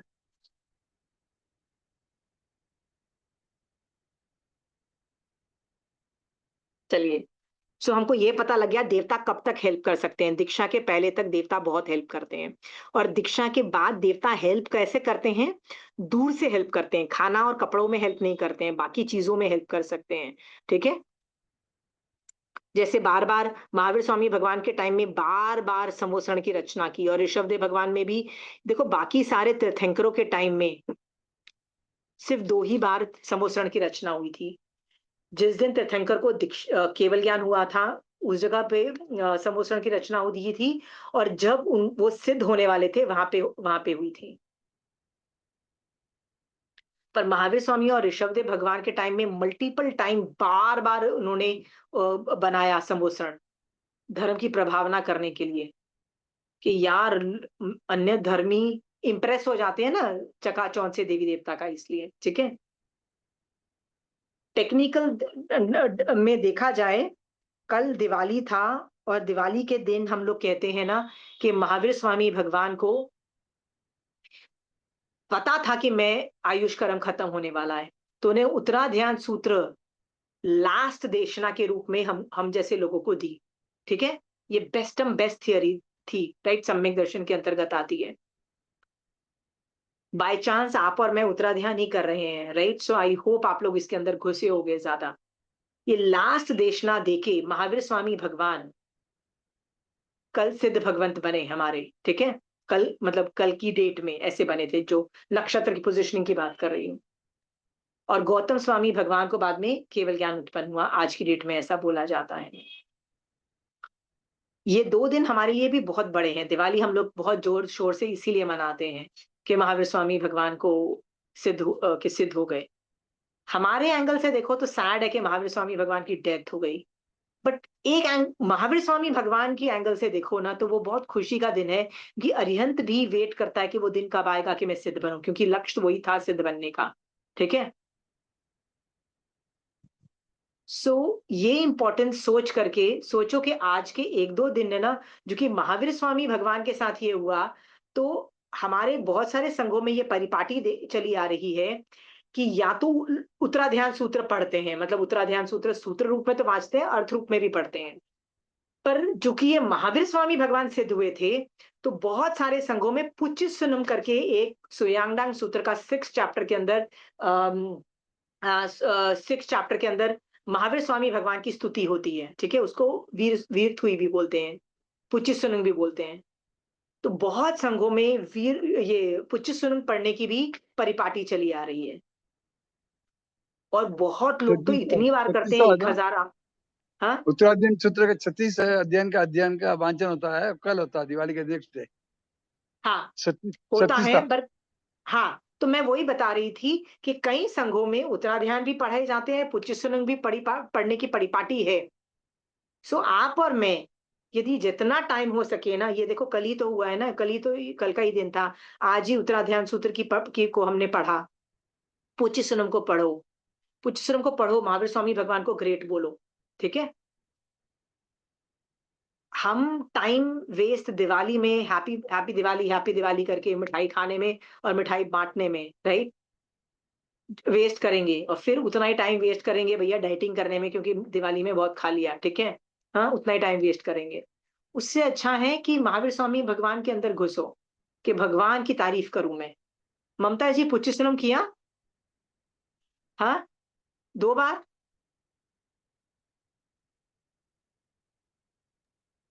नहीं, ज्यादा बार किया, अराउंड 60 टाइम्स समथिंग, 2-3 दिन में। 2-3 दिन के अंदर। तो ममता जी पुच्चीसुनुम किया, मजा आया? पुच्चीसुनुम Yeah. करके रियली बहुत हल्का लगता है। मेरा सवाल ये है, रोज महावीर स्वामी भगवान का बर्थडे मनाओ, निर्वाण कल्याणक बनाओ, सिद्धांत कल्याण, मतलब क्यों, why do you need only 1 day? क्यों Yeah. संवत्सरी एक ही दिन चाहिए आपको, राइट? रोज पार्टी करो, रोज पार्टी करो। कैसे पार्टी करनी है महावीर स्वामी भगवान की सिद्ध होने की? पुच्चीसुनुम पुच्चीसुनुम। करके। उत्तराध्यान करो, रोज करो, इट्स गुड। आपको रियलाइज हो रहा है, यदि आपने यदि इतना टाइम पुच्चीसुनुम किया होगा, तो आपको लग रहा होगा कि कितना मजा आया, कितनी मेरी कर्मों की निर्जरा है। मैं एक बार एक मुसीबत में फंसी थी, और मैंने कंचन आंटी को बोला था, आंटी मेरे से नहीं होगा। आंटी ने बोला था रुक जाओ। आंटी को पता था मुझे पुच्चीसुनुम बड़ी अच्छा लगता है, तो आंटी ने बोला कुछ नहीं, पुच्चीसुनुम पढ़ोगे? मैंने कहा आंटी मन ही नहीं कर रहा है, समझ भी नहीं आ रहा है। आंटी कहती है करोगे। जबरदस्ती करवाया था, और मैं जस्ट बिकॉज आंटी ने जबरदस्ती करवाया, आंटी कहती है जबरदस्ती, तो मैंने कहा आंटी उपयोग ही नहीं लग रहा, मतलब समझ ही नहीं आ रहा मैं क्या पढ़ रही हूँ। आंटी बोलती है नहीं समझ में आया तो होता है ना, कई बार कोई हम क्रोसिन नहीं समझ में आता है कि क्रोसिन दवाई के अंदर क्या है, फिर भी खाते हो तो बुखार उतारती है ना तुम्हारा। तो पुच्चीसुनुम तुमको उपयोग नहीं भी चले ना, पुच्चीसुनुम करो, राइट? उपयोग नहीं 0 बार जाए, व्यवहार दृष्टि से भी कर रहे हो, फायदा करेगी। कई चीजें ऐसी होती है व्यवहार दृष्टि से करोगे ना, निश्चय दृष्टि नहीं आएगा, हाँ, तो भी फायदा करेगी। पर आप विश्वास नहीं करोगे, मैंने 1 हफ्ता किया, मेरी पूरी, मतलब मेरे को पता है मेरे में क्या चेंजेस आए थे। पुच्चीसुनुम की मैं इतनी ग्रेटनेस बता रही हूँ। अपने भगवान की कौन तारीफ नहीं करता? हर आदमी, हर धर्म वाला अपने भगवान की तारीफ करता है। मैं मेरे महावीर स्वामी भगवान की कैसे तारीफ करूंगी? पुच्चीसुनुम बेस्ट। और ये तारीफ पता है किस आदमी ने की है? एक गणधर ने की है। कौन सा गणधर था? सुधर्मा स्वामी जी। सुधर्मा स्वामी तारीफ कर रहे हैं। किसकी तारीफ कर रहे हैं? क्योंकि भगवान महावीर। उन्होंने अपने आंखों से महावीर स्वामी भगवान को देखा था और उनके ज्ञान दर्शन चारित्र को फील किया था, उसका वर्णन दे रहे हैं। तो सोच के देखो, तीर्थंकर की तारीफ हो रही है, गणधर उस पोइट्री का मतलब उसकी रचना करने वाला है। कितना परफेक्ट तारीफ होगा ना। एक अंश ज्यादा, ना एक अंश कम भी नहीं होगा पर ज्यादा भी नहीं होगा। ऐसा नहीं कि महावीर स्वामी भगवान में गुण नहीं है फिर भी तारीफें करे पड़ रहे हैं, नहीं, बेवजह पे कोई तारीफ नहीं हो रही, एग्जैक्ट तारीफ थी। ठीक है, आप और मैं जितना पुण्यश्रम करो, ममता जी रुकना नहीं है, दिवाली खत्म नहीं हुई है। ठीक है, दिवाली 1 हफ्ते तक मनाओ। ठीक है, पुण्यश्रम रोज करो। ठीक है, उत्तराध्यान सूत्र पूरा पढ़ जाओ, एक बार तो पढ़ जाओ, पूरा पढ़ जाओ।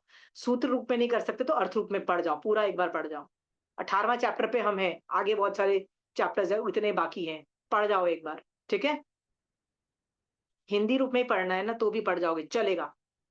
ठीक है, बुद्ध हो जाओगे तो भी चलेगा, ज्ञान ज्यादा नहीं आएगा चलेगा, आगम कंठस्थ नहीं होगा, उत्तराध्यान कंठस्थ नहीं होगा चले जाएगा, पर उसका निचोड़ आएगा, भाव आएगा। समझ में आया? आप और मैं पुच्चस्नम उत्तराध्यान जैसी चीजें जो महावीर स्वामी भगवान की अंतिम देशना थी करते रहेंगे।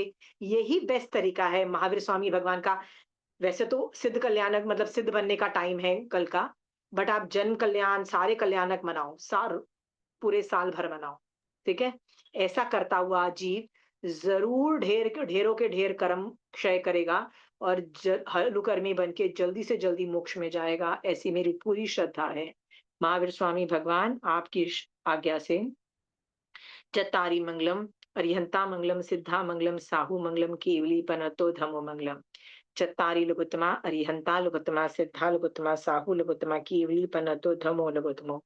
चत्तारी शरणं पौजामि, अरिहंते शरणं पौजामि, सिद्धे शरणं पौजामि, साहू शरणं पौजामि, केवली पनतो धमो शरणं पौजामि।